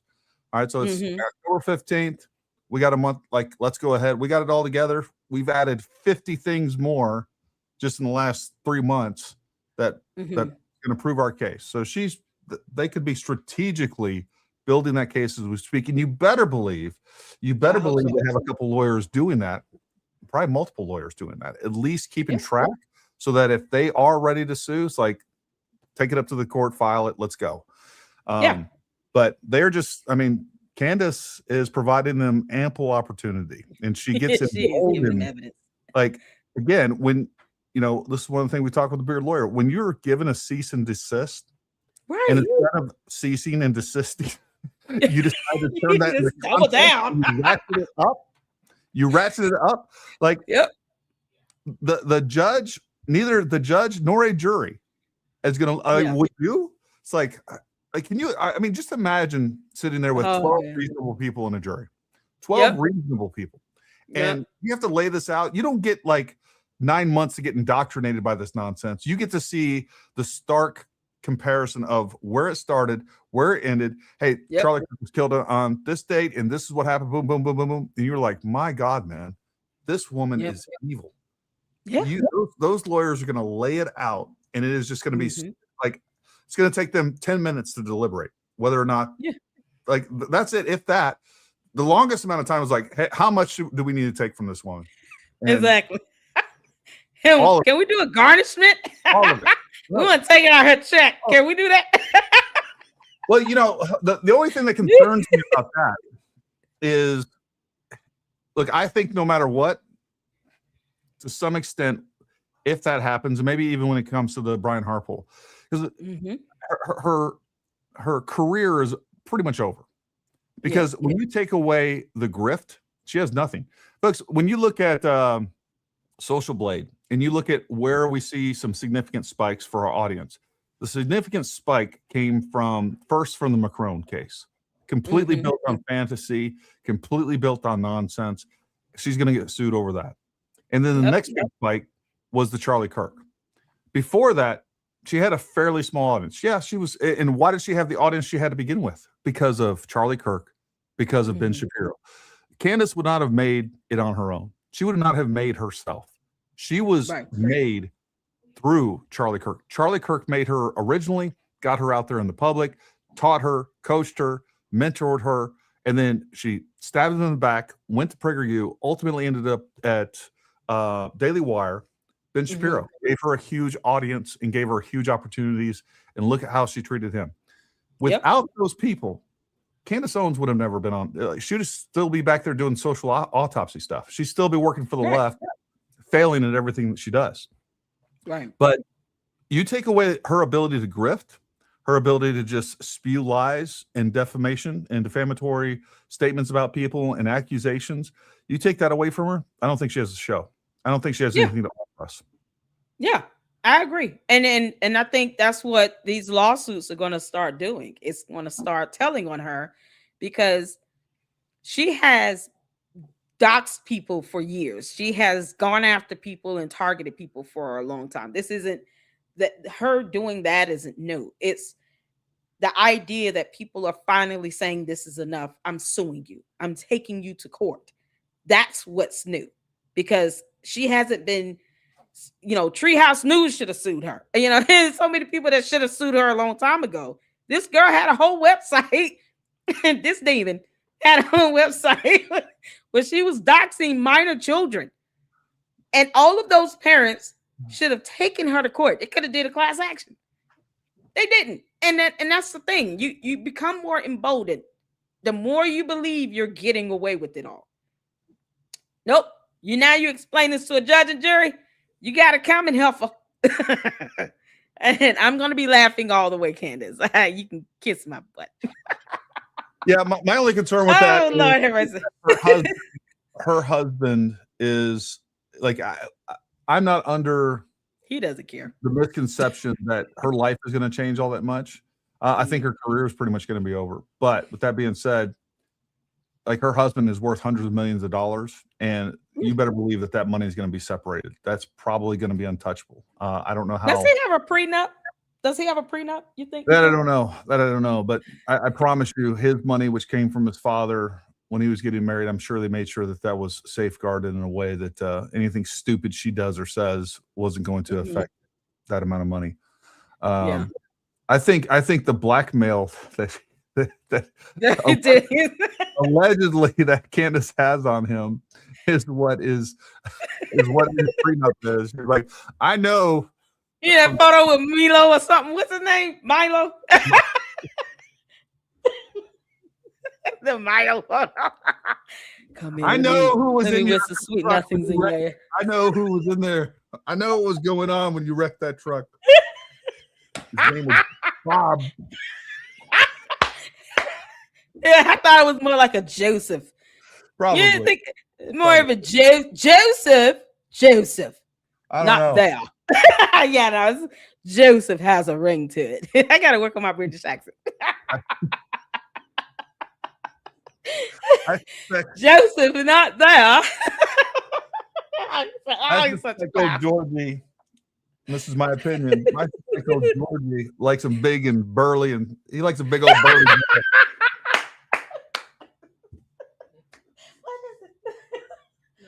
Oh, okay. My son's saying big and burly hairs. I can do a mean Scottish right now. Get it? Come on, gentlemen, get the burly hairs washed. Be almighty. Get in out of there.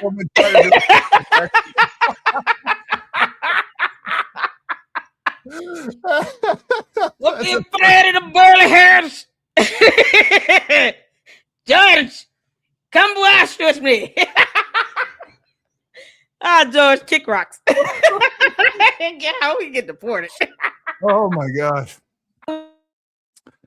I put this up earlier, so I don't want to waste her efforts. She put up this SCOTUS ruling. DOJ Supreme Court win. Supreme Court yet again reversed the Fourth Circuit, this time with the unanimous 9-0 decision, as the Department of Justice argued the Fourth Circuit was wrong to try to rewrite a statute about the process of resolving government employee complaints.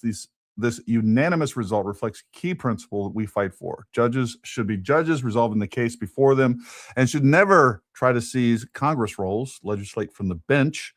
This opinion sends a clear message. Lower courts must accept the law is the law, no matter the political controversies of the day, as the Supreme Court rightly emphasized. Jen, if you're back there, can you give us some context? Is this the case that was going before the Supreme Court regarding Trump firing federal employees? I think this is what this is. Yes. Okay. Folks, Trump reduced the federal workforce by 10%. Like, can we just sit back and recognize what a huge deal that is?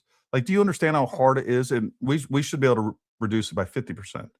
But that is a big deal. Never been done before. If Biden or some other Democrat or Kamala Harris had taken, it would have increased by 30% instead of being reduced by 10%. The amount of things that Trump has gotten done, the amount of, campaign promises that he has actually executed on in only 18 months, like, it's never been done before. But all of these losers out there want you to believe that he's not getting anything done because they want to highlight dumb things like the Epstein files, which is nothing more than a psyop at this point.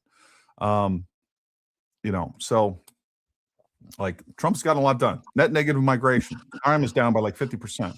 Lowest crime rates we've ever seen. Violent crime rates, murders are down. Opioid deaths are down. Opioid deaths alone, down 40,000 per year from the Biden administration. I mean, there are 40,000 more people alive this year than would have happened under the Biden administration. And a lot of that's because he's closed the border. Sex trafficking is down. Child trafficking is down because the borders are closed. It's a lot harder. We're still throwing people out, not at the rate that I would want, but he's also being, challenged on that through the bureaucracy as well. So a lot of these things that Trump is trying to get done, it's the Democrats and the things that they have put into policy that are, tying his hands on a lot of this stuff. So anyone out there telling you that the way that we build a better nation is to lose the midterms, folks, they're tricking you into your own demise, and it's absolute lunacy. Well, and Gary, this ruling actually has some implications on exactly what you were talking about with DHS and deporting people, because it limits the capacity of district court judges to insert themselves into the job of the president. So this is going to have other implications that will positively affect the administration and getting their job done. Because the court's job is to interpret the law, not to make the law. Well, their job is to interpret to some extent, and very narrowly, but their job is to enforce the law and make sure that the law is being executed is the way it is written. That's the problem. Is, again, we have judges just outright make up laws as they go and legislating from the bench, and then they have other judges that want to interpret the law in such a manner that wasn't the intent that Congress had to begin with. So, yeah, hopefully this kind of abridges some of that and puts the reins in some of these activist judges. And that's the other thing, folks. If we lose the midterms, for instance, if we lose the midterms and we have a Supreme Court justice that dies or decides to retire, he can't appoint anybody. Like, the reason we have the country now is because of all the justices that Trump was able to appoint in his last term. So, the rulings that we have, Roe v. Wade being overturned, and many, many more, are because of what he did.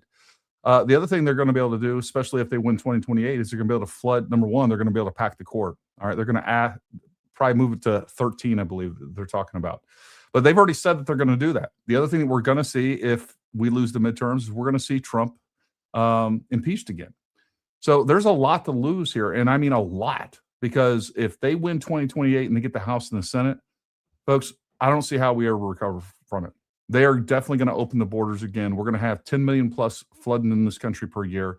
They're going to pack the courts. They're going to continue to appoint federal judges that are, everything that we're seeing is because of that. State and local, the damage they've been able to do at the state and local level, which is why George Soros has put so much money into state and local jurisdiction and elections. Like, they're outmaneuvering us all over. And, Trump has gotten more than he should have done in the 18 months that he's been in office. But what he hasn't been able to accomplish is because of all the damage that the Democrats have done in the past. The leftist globalists that have sold out this country time and time again to Russia, to China. We don't produce anything in this country anymore.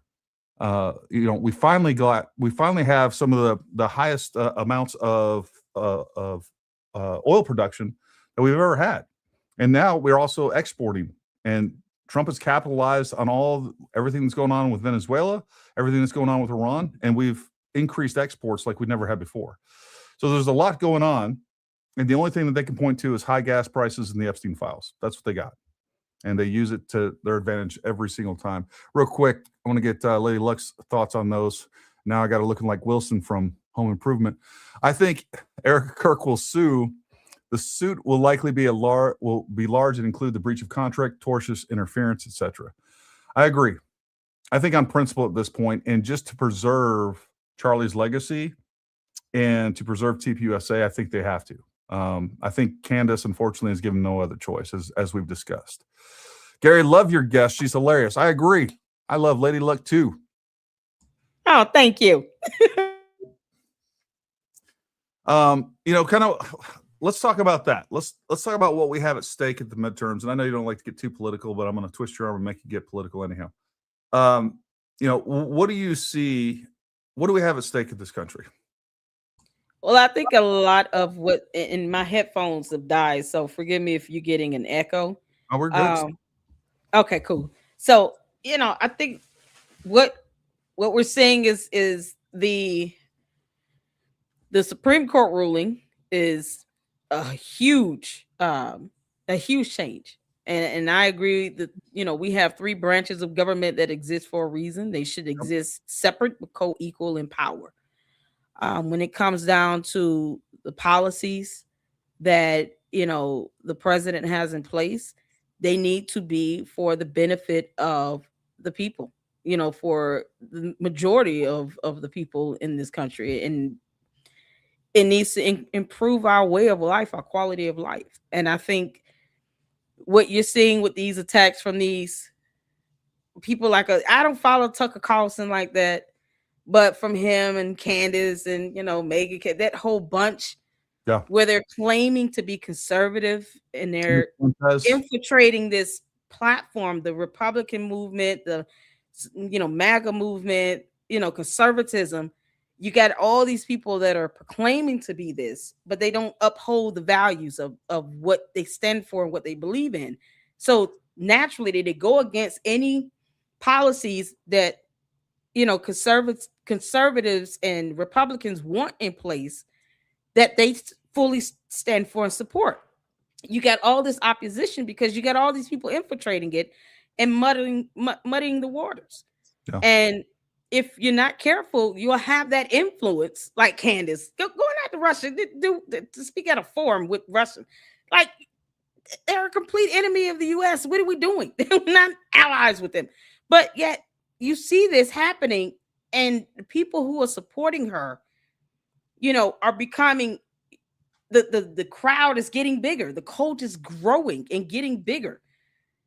Somehow this disinformation across social media is having some effect. People are willing to go out and risk liberty and freedom to issue a death threat, to carry out a death threat against someone. And they're going to jail. They're willing to risk that. When you see people becoming more frivolous and more reckless, that's going to hurt whatever is going on politically, whatever policies he wants to implement.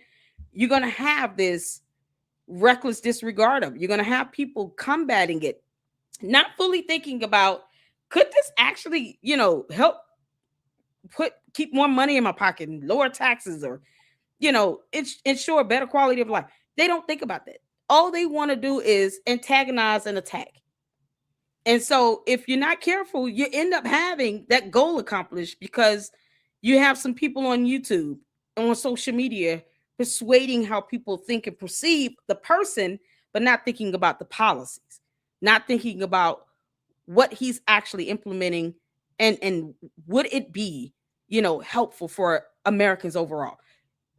They're just attacking because it's coming from Trump, but they're not thinking about, what does this actually mean, for our quality of life? What is this going to look like in 5, 10, 20 years from now? They don't care about that. And so what you end up having at the midterms is people going to the polls, voting based on their emotions and what they've been incited to do, and not necessarily looking at what is being accomplished and what is being upheld, and saying, okay, this is what really, at the end of the day, this is what we need to get behind. They're not going to do that. They're going to just vote on emotions and not based on what's realistic here. Yeah. So, yeah. Well, and the other thing they've done very successfully, especially the Doomers, and to someone like, we keep talking about the woke right so much, because like, we don't even hear any, or like, I don't hear the Chuck Schumers and the Democrats out there talking a lot of crap about Donald. Like, all they got to do is sit back and let us destroy ourselves, because we hear the woke right. And one thing they've done is they've weaponized people's impatience. Right. So it's like, oh, Donald Trump said he was going to do all this, and he's already been in here 18 months. It's like, no, you're using their own system against us, because unlike the Biden administration that's willing to just prosecute anybody without any sort of probable cause, we are a party that believes in the rule of law, and these things actually take time. Whether you're trying to get policy change, whether you're trying to get charges, trying to get indictments, like, those things take time. And if you do them correctly, the way that our Constitution requires, it takes time, and it's going to take more than 18 months. And quite frankly, some of the stuff that we want Trump to act on, and this is including me, like, we're not going to be able to, because guess what? Those were things that were covered up before he got in. Like, that's just a fact, folks. Like, you think that the Biden administration, all the bad actors that were in the Biden administration, in their cabinet, the James Comey, you don't think they were covering their ass as they were leaving office? You don't think that they know how to work this system that makes it hard to prosecute them to begin with, and then be able to get rid of any sort of evidence or obfuscate that evidence to where it really gets tough to bring charges? Like, these people are not dumb. They hate America, and they want us to fail, but they're not dumb. And they've had a lot of time to cover up. And that's my biggest problem with the Epstein files. Like, Donald Trump was the guy that brought the Epstein files forward, and we never heard them griping about that during the Biden administration. He held on to them. We have no idea how those files have been manipulated. We don't know what's been put in there. We don't know what's been taken out. And so far, I haven't seen a single person that can bring up anything out of the Epstein files that would lead to any sort of probable cause or charges. Like, there's a bunch of hearsay and a bunch of nonsense, a bunch of salacious material in there, but nothing worth listening to. But yet all we hear is, well, what about the Epstein files? Well, what about the Epstein files? And what do you, my whole thing would be, what are we to do now even if there's, let's say there's something there? How do we charge that? How do we pursue that in court at this point, where you have the main, antagonist subject here is deceased. Yeah. What would you want to happen with that? How do you see the courts should move forward if there is something that comes from this? How would that affect, any timely filing for any charges to be pursued? Would it be viable? What I've seen more redactions in those documents than anything. So, for people to harper on that, it's like, what exactly what is the goal? What do you want to come out of this? What is you're expecting to be accomplished here? We can read this stuff all day with redactions or without redactions.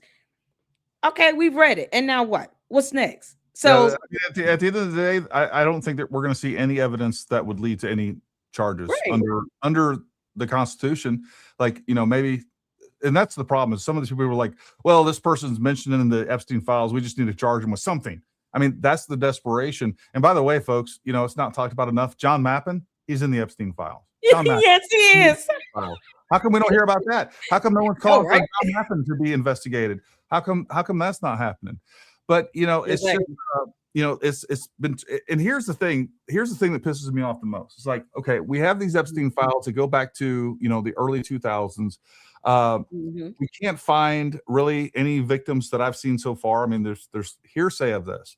We can't find anyone to charge. And you want to say, okay, since you're not doing anything with the Epstein files and you're not going to charge anybody with that, what I want you to do is I want you to vote in the midterms for the Democrats, which, by the way, are the ones that are most complicit in the entire Epstein saga. I want you to vote for them, and I want you to allow our borders to be open so that we can have unfettered child and human trafficking, sex trafficking in this country. So, like, because we can't find, I don't know, let's say there's 500 people that have been abused in the Epstein files, but we can't find a way to charge them, or there's no evidence to charge them. Let's throw that away. I'd rather hold on to that. And then I want 50,000 plus kids to be abused in this country because I'm so upset about this one key issue. I've been tricked. I've been duped because I'm a moron. And I think that's more important than our borders being closed and, tens of thousands of kids being abused right now. That's what they want you to trade those two things for. It's not a good trade-off. It's not. And I mean, just hearing the argument coming from the ones that keep focusing and harping on that, it's like, yeah, but your uncle gets named in it, then what? Now you don't want to admit to it. Like, why doesn't Candace say anything about John Mappin being in it? Like, they don't care until it affects them, until they realize, oh crap, I got two cousins in this. No, forget about the Epstein files. It was only my cousin last week. Like, what do you want to happen with this? Like, when it comes down to it, if you try to pursue anything from it into the courts, you got to have a case, you got to have evidence, and then you got to understand there's precedents and case law that's going to affect how these matters are adjudicated. It costs money too. Yeah. These matters cost money. You're talking about criminal charges. So who's the defendants? Like, are they going to be able to be tried? Do they live in America? Are they over in another country? Who we referring to here? Let's say we wanted to get John Mappin. He's a citizen of the UK. How do you plan on doing that? Like, they don't think rationally through this. If he had some chargeable offense in here, how do we go about doing that? It's going to cost money to get him extradited. We got to sit here and work out a deal, get him over here, get him charged. All these things that go into play that these people have no idea how this stuff works. Maybe we'd have time and the resources to investigate the Epstein files if we didn't have 13,000 Americans killed by illegals in 2025 alone. That's 13,000 homicide cases that they have to spend time and resources on. Maybe if we didn't have that problem, and I want them to, maybe if they weren't out there pursuing fraud charges on all these illegal aliens that are using our social systems and social net to, they're stealing millions and millions of dollars on people that shouldn't be here to begin with. So like we got to get our country sealed up. I agree that one of my criticisms for the Trump administration is that we're not deporting fast enough. But guess what? We had I want to say 1.3 million people that were deported in 2025 alone. And most of those were self-deportations. We've never seen anything like that. So like we're making progress, and it's more progress than you're ever going to get from a Democrat. Not only are we making progress for the first time in a long time, you get a Democrat in there, folks, they're going to start destroying the country. They're going to undo that progress, and we're going to go back the other way. And that's not what you want, and that doesn't make any sense. These people, all these people are the globalists that have taken the goal is the same, and that is the destruction of this country, for China to take over. They've just repackaged all these tropes for the right. Let me hit this super chat real quick. Gary, love your guest. She's hilarious. I agree. Well, thank you. Thank you very much for that super chat, Greg. We appreciate you, buddy. Paramount Tactical asked Lady Luck about the federal judge in Fulton County that was indicting euphemism an officer in chambers. I don't think indicting. Maybe some relations were taking place. Are you talking about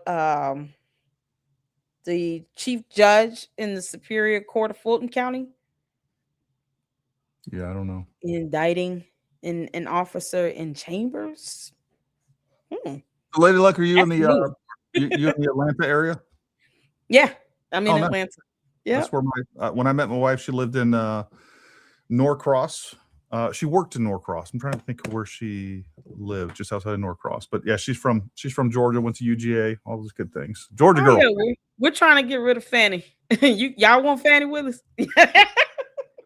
Can Fannie go with you, Candace, to Russia? Take her with you. Fannie's go with Candace to Russia. Bye. Couldn't agree more. Want to get rid? Oh God, we want to get rid of her so bad. She hired. Can I just vent for a moment about this? Vent away. Fannie Willis. Fannie Willis hired a judge that was ousted by the JQC. She hired this heifer as a prosecutor. It's bad enough the judge got kicked off the bench unanimously by the JQC.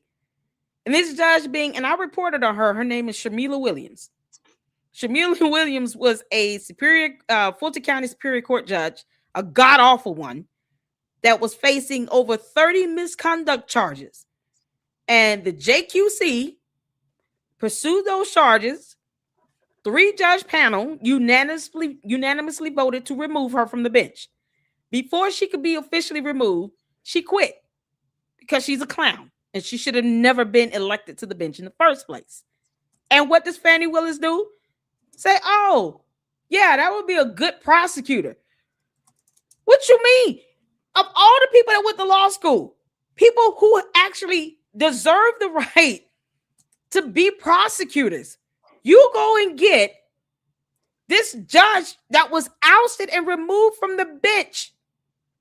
You can't make this up. No, this heifer should be begging for money for collard greens. I can't believe it. Fannie Willis needs to go with Candace Owens to Russia. And I hope they don't. Both of them can stay their behinds over there. Don't come back. Keep your behind over there. Y'all go over there and entertain each other. Goodbye. You can't make this up. I'm so irritated with Fannie Willis. I'm like, what? You could have hired anyone else. Why would you make that type of selection? Why would you hire her? Why not hire Christina Peterson? You could have given her a job. Like, you got these judges being removed from the bench. And Fannie Willis is like, oh, I don't care. They was kicked off the bench as a judge. Now I want them to be a prosecutor. No, she should have had her bar license revoked. What are we talking about? Fannie Willis, you suck. I want you to know that. And I mean that with love from the bottom of my soul. You suck. And I don't know why you keep getting reelected. You are the absolute worst district attorney that has ever walked this earth known to mankind. You are god awful. And I hope you go with Candace Owens to Russia and don't come back. I hope they detain you for something. Can't make this up. I've never asked for that, but good grief, let that happen, Lord. I had to vent. I'm sorry, I'm done. I love it. I love it. Yeah. I can't believe this. Is that what we do in this country? we sit here, we have the Judicial Qualifications Commission is set up and designed to hold judges accountable. Yeah. 3 judges decided, yes, Shamila Williams got to go. And then Fannie Willis says, now I'm going to hire this corrupt judge right in here to be a prosecutor. so she can keep sucking at practicing and upholding the law. What? Get out. Get out. My country. Bye, Fanny. Go with Candace. That's your punishment. You can't make this up. It should give me a headache, man. I'm done. I had to vent. I had to get that out. Oh my God. The last thing, well, let me throw this super chat up there. Go Dogs. I'm a South Carolina girl, but UJ dog at heart, hence my scene name. Look at you, girl. Go Dogs. The one thing I want to ask you too is one of the most effective tools that has seemed to divide the right, or at least, and again, I always go back and forth. Is this perception that they've created on X and other social media, or is this working? And I think it's a little bit of both. I think the volume looks bigger than it actually is, but they've been able to use effectively this anti-Israel, anti-Jew, Zionist. You're a Zionist. Like, why do you think that's been so effective? I think that just kind of taps into some level of deep-seated hatred and racism. I mean, you have, a group of individuals that have experienced this throughout time, in the past, and it's just more so tapping into that. Other than that, it's all about make these group of people look and sound the worst of the worst of the worst. And if you can get that message loud and clear and it becomes effective, then, and then if you sit and say, God has blessed and chosen a group of people based on their bloodline, ethnicity, or because they are born again Christians, and you go and you attack that, that's what the enemy wants, right? That's what the devil wants. He wants you to go in attacking the very heart of what, as far as what Christ has charged us to be as Christians. He wants that attacked. It's our faith, and that relationship with Christ. If you can get to the heart of that, if the enemy can go in and attack that, even if it is by making you as a believer look and sound like the worst person walking the earth, that message now is amplified by this act of evil. And sometimes people don't fully understand it. That's, the Bible says we wrestle not against flesh and blood, but against principality and powers, rulers of the darkness. That's what it comes down to. Yeah. And when that message is carried out, Satan has no prospective person on whom he chooses to use, just like God. God is not picky. He look how he used David and Solomon. Look how he chose Jacob and Job. Look how he used those people in the Word of God. Yeah. These weren't rich men. Like, they became a couple of them became wealthy. Solomon became very wealthy, but and they weren't saints either. They weren't the perfect, picture of perfection. They just weren't. They had flaws, fallacies, and sin. Yeah, David took a man out by putting him on the front line. Boy, your wife looks good. Yeah, we might want to put that dude on the front line. I don't want him to come back home. Do you get what I'm saying? Wink, wink. Like that. David did that.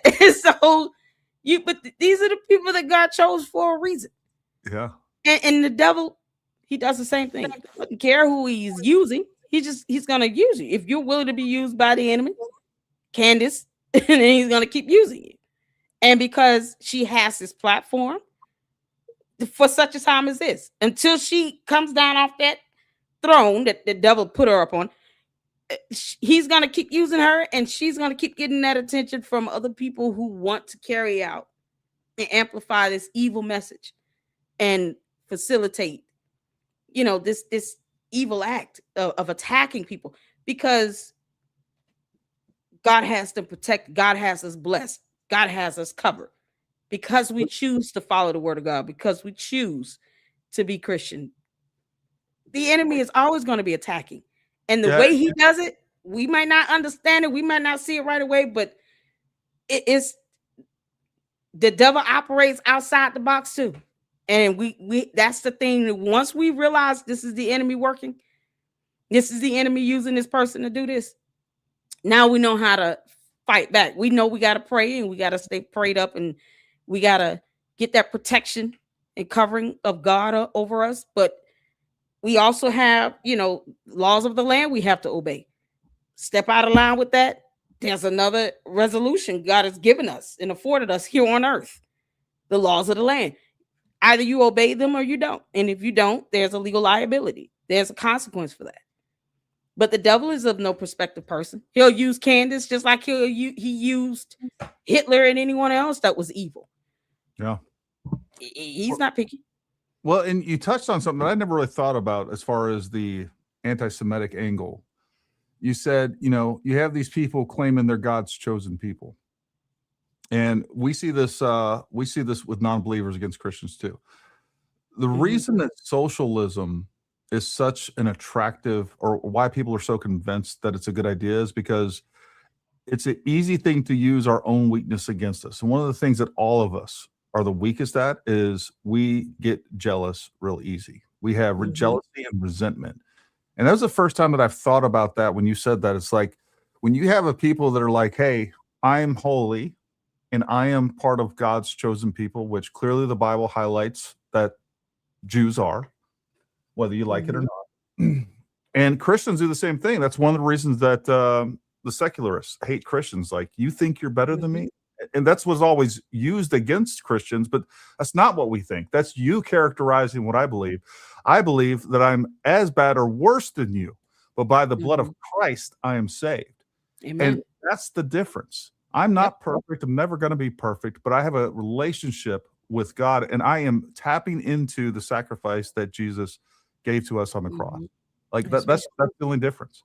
And the same thing, I think, going back in time, we can look at, Jews have been persecuted for thousands of years.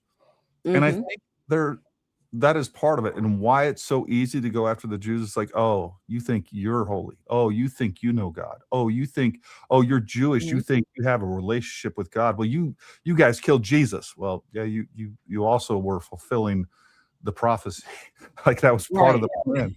Like, should be saying thank you for killing Jesus.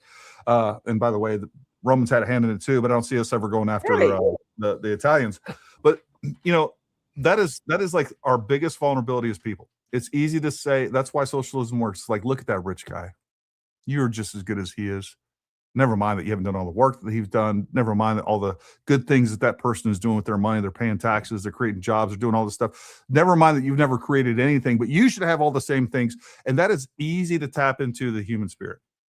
It really goes back to the Cain and Abel, right? It's like, look at, like, your sacrifice was just as good, but yet he's blessed by God and you're not. When in reality, it wasn't. It wasn't acceptable. And we don't even really know why it wasn't acceptable. But the fact is like, clearly Cain half-assed it.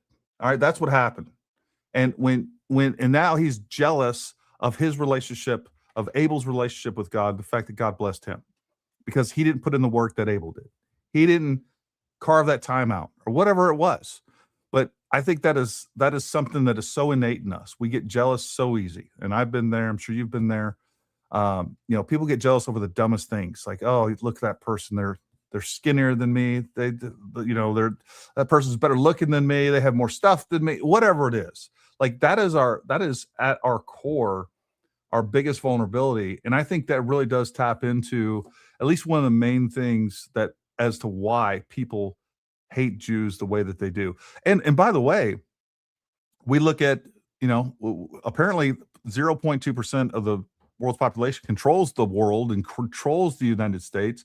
Man, they're doing something right, I guess. Like, when you look at Jews, they are disproportionately successful. And why is that? Is because they're following biblical principles. And that is, like, they maintain a two-parent household. They study, they do all the things that just lead to success. And guess what? You can do all those things too. I don't care where you come from. I don't care like what your circumstances are. There are people that have had 10 times worse circumstances, that have 10 times the things going against them, and they're more successful than you and a lot of other people out there. You could do it too, but you're going to sit around and complain and sit around and be jealous. Be like, you know what? That millionaire should give me some money. That's Yeah, the it comes down to that. It's the envy as one of those deadly sins, right? You know, envy is it's like the entry point to creating that hatred, that animus. Yeah. You know, and then that drives people to want to act upon that hatred and that animus, and to go out and to, you know, do harm upon others because we're so envious of them. We come, you know, engulfed with that, as opposed to saying, okay, God, what is my purpose and what should I be doing, and how can I be used to do what it is God wants me to do? I'm not meant to go down this lane, but God wants me to go down this lane. So how can I do that and be blessed doing it in the way God wants me to be blessed? My blessing is not meant to be someone else's. My story is not meant to be the same as someone else. You have someone, Candace can go out here and get all these 6 million, you know, cult members. Most of them are bots. I don't want that. I will never be envious and jealous of that. Nope. I want God to take me down the path He's taking me down, because my blessing at the end of that is going to be tailored for me. Yeah. And it will be a testament to what I had to go through to get to that point. Candace will never understand that. She just envies her way into situations and wants people to feel bad for her along the way. She wants to invoke the emotions of people. And that's what envy does too. It riles you up, you know, emotionally. You know, if you can sit back and loathe and be upset and angry at someone having something, now you're invoked emotionally to feel a certain way. And then mentally you see them in a certain manner. That's all she does. But when that fades away, what do you have? You still have a person lost without a cause, not fully understanding their own purpose, probably not asking God to show them their purpose. Yeah. And then they've wasted all this time emoting out all these emotions and being envious and jealous of someone simply because their cult leader said to be so. Not ever understanding why. And what did that accomplish them? What did that get them? Candace may have got that 56 million, but like you said, I hope that a judge says, well, that money you think you earned, you got to give it up now to, to this petitioner, because you defamed them. You didn't earn it, you know, rightfully so. You got that money because you lied on them, because you sat here and allowed that envy to engulf you to the point where you were willing to waste time and energy, pre-record and pre-script shows to show the world how jealous and envious you are of Erica Kirk. Well, and then what did that get you? You're going to lose all this money. Yeah, no, I you know, we've all joked about that, but I really do think there's at the core element of what motivates Candace is that she will never be Erica Kirk, and George will never be Charlie Kirk. Exactly. And I do think there's something extremely, like, at the core of her, she is jealous and insecure. I really do believe that. And you're right. Like, you can look, evil pays. You can do things like Candace is doing, some of these other grifters is doing. It pays, but it's very short. Yeah. Very short term. It will catch up with you. And if not in this life, until you get through to the end of your days, it'll catch up in the next life. And it is a shame. It's a shame that she does have 6 million viewers and she's not doing something good with it. I've told that the Project Constitution. I'm like, dude, you got 250,000 or whatever it is on Twitter. You could be doing so much good, and you decide that you want to stay with this lowbrow drivel and just lie to people. Like, all of these people that have these large audiences and talents, like, let's not pretend that as much as we make fun of them, Project Constitution clearly is talented at getting clicks and views. He could be using that in so many different ways. And the same thing with Baron Coleman and Candace Owens and Ian Carroll and all these people. But they decide to spread hate, division, and destruction. And that's what they're doing with their talents and what everything that God blessed them with. They're just throwing it away. Throwing away and using it for evil. Yeah. So, you know, it comes down to the objective of the enemy is to steal, kill, and destroy. Yeah. And however the enemy wants to achieve that goal and carry out that objective, and whomever he chooses to use, he will. And if someone decides to allow themselves to be used by the enemy to do that, to aid in killing, stealing, and destroying, you know, not just on a physical level, but spiritually, financially, morally, you know, mentally, they'll do that. And what will it get them at the end of the day? You know, a lawsuit where they'll lose everything. So Candace got a hard lesson, and I just use her as an example because we all can see that she is very envious of Erica Kirk. Yeah. But she amplifies that message out against others as well. For her to start this whole thing off after Charlie Kirk was assassinated with saying that Israel was behind it, was like, okay, you know, of all the countries on earth to pick, you picked this one. Obviously, you wanted them to be a target for a while. Yeah. And now you felt here's an opening to now, once again, ostracize and attack them with something you can't prove in a court of law. You know, and the worst thing is that, you know, when Benjamin Netanyahu showed that full letter, it showed that he was listening to her. What he should not have done was responded. You want this letter, get it and then post it up, and then you talk about it. Otherwise, I owe you nothing. Yeah. He's a leader of a state. He doesn't have to give her any attention. Like, he's, you know, go lead your people, go lead your country. Don't worry about what some podcaster in the U.S. is saying. You know, and until she does something where you have to sue her, don't give her the, because that's what she wants. And it's been ramped up ever since. And now, of all countries, you know, Israel did it. It's like, are you kidding me? Based on what evidence? Like, you know, this wouldn't work in a court of law. So this is the one place she can do it, is in a court of public opinion. And then it gets out of hand and out of control. And now look where it's headed. Because she knows at some point I can't keep saying that without evidence. I love watching her crash out. I mean, she is just falling apart because TPUSA won't give her that video. And I mean, she is just like, they won't give it to me. All they gotta do is give it to me. Just give it to me.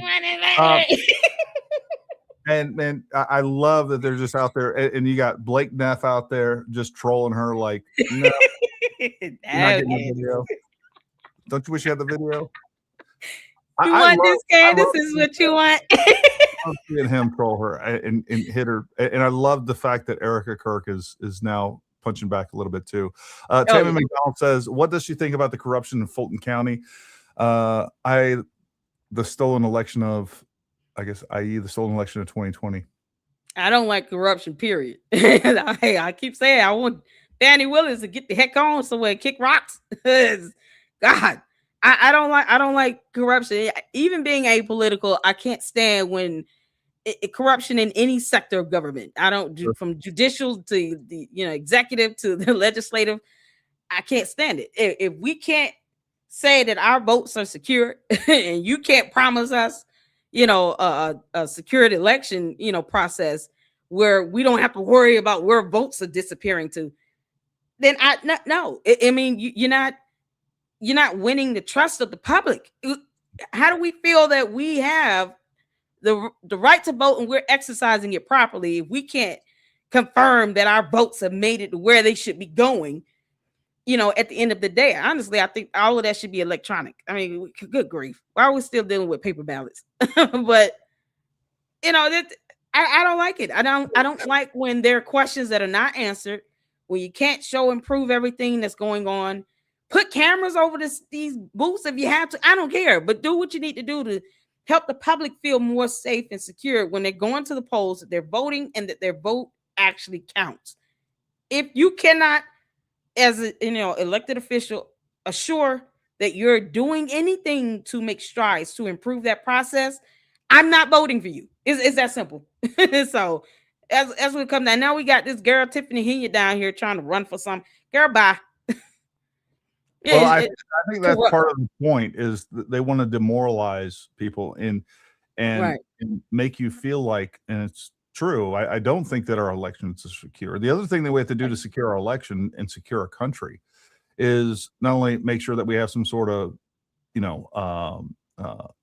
voter integrity and voter ID laws. Exactly.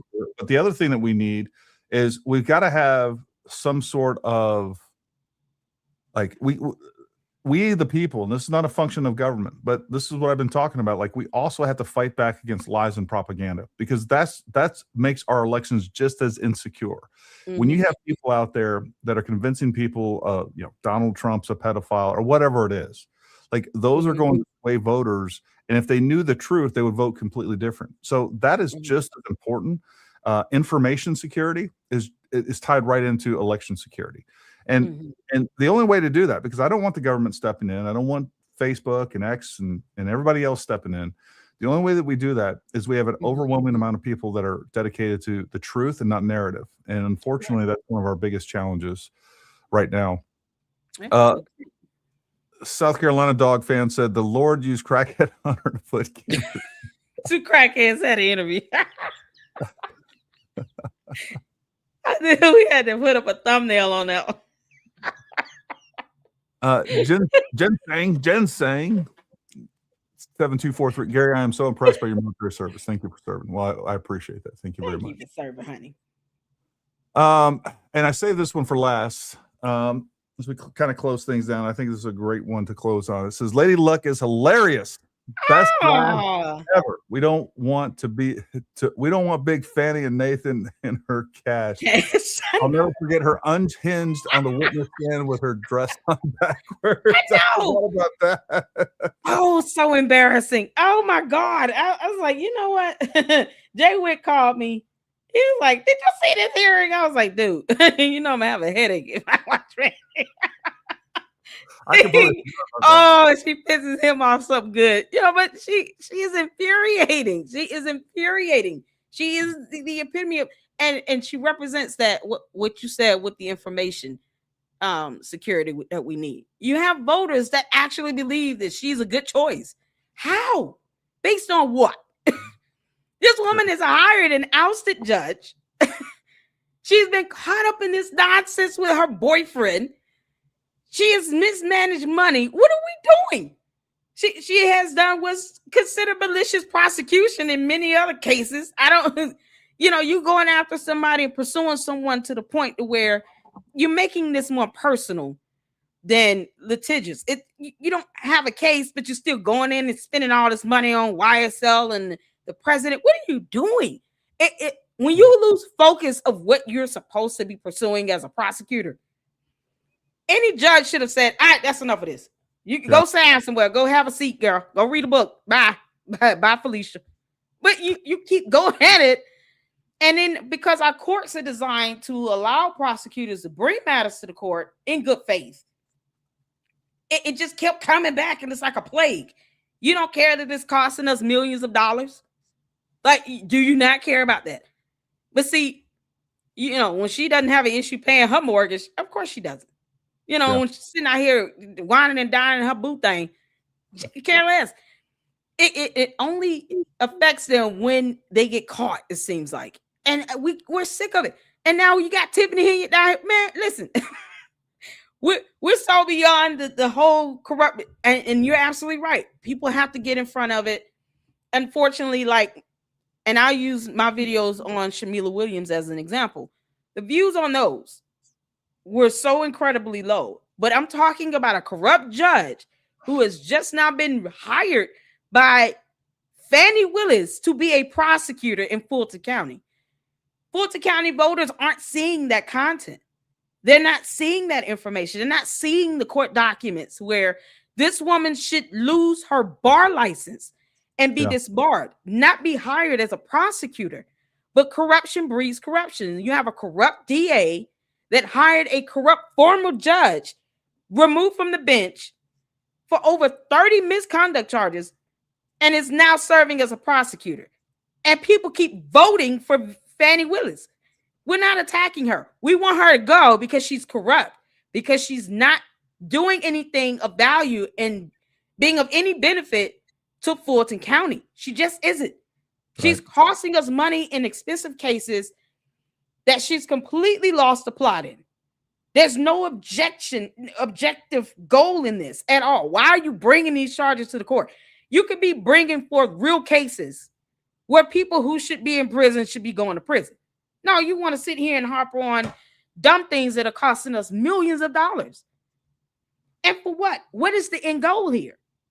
Well, And the the end Supreme goal is Court is to- asking that she's just getting reelected, and this is irritating. But you know, it's rage baiting for votes, right? It's like, don't pay attention to me. I want to get you all mad, and I want you to get mad at the system so that I can preserve my position, so I can continue to do the corrupt things that I'm doing. That's and then there's that's a what lot it of comes down to. people, that's what we see in California, like we see with Karen Bass, we see with me.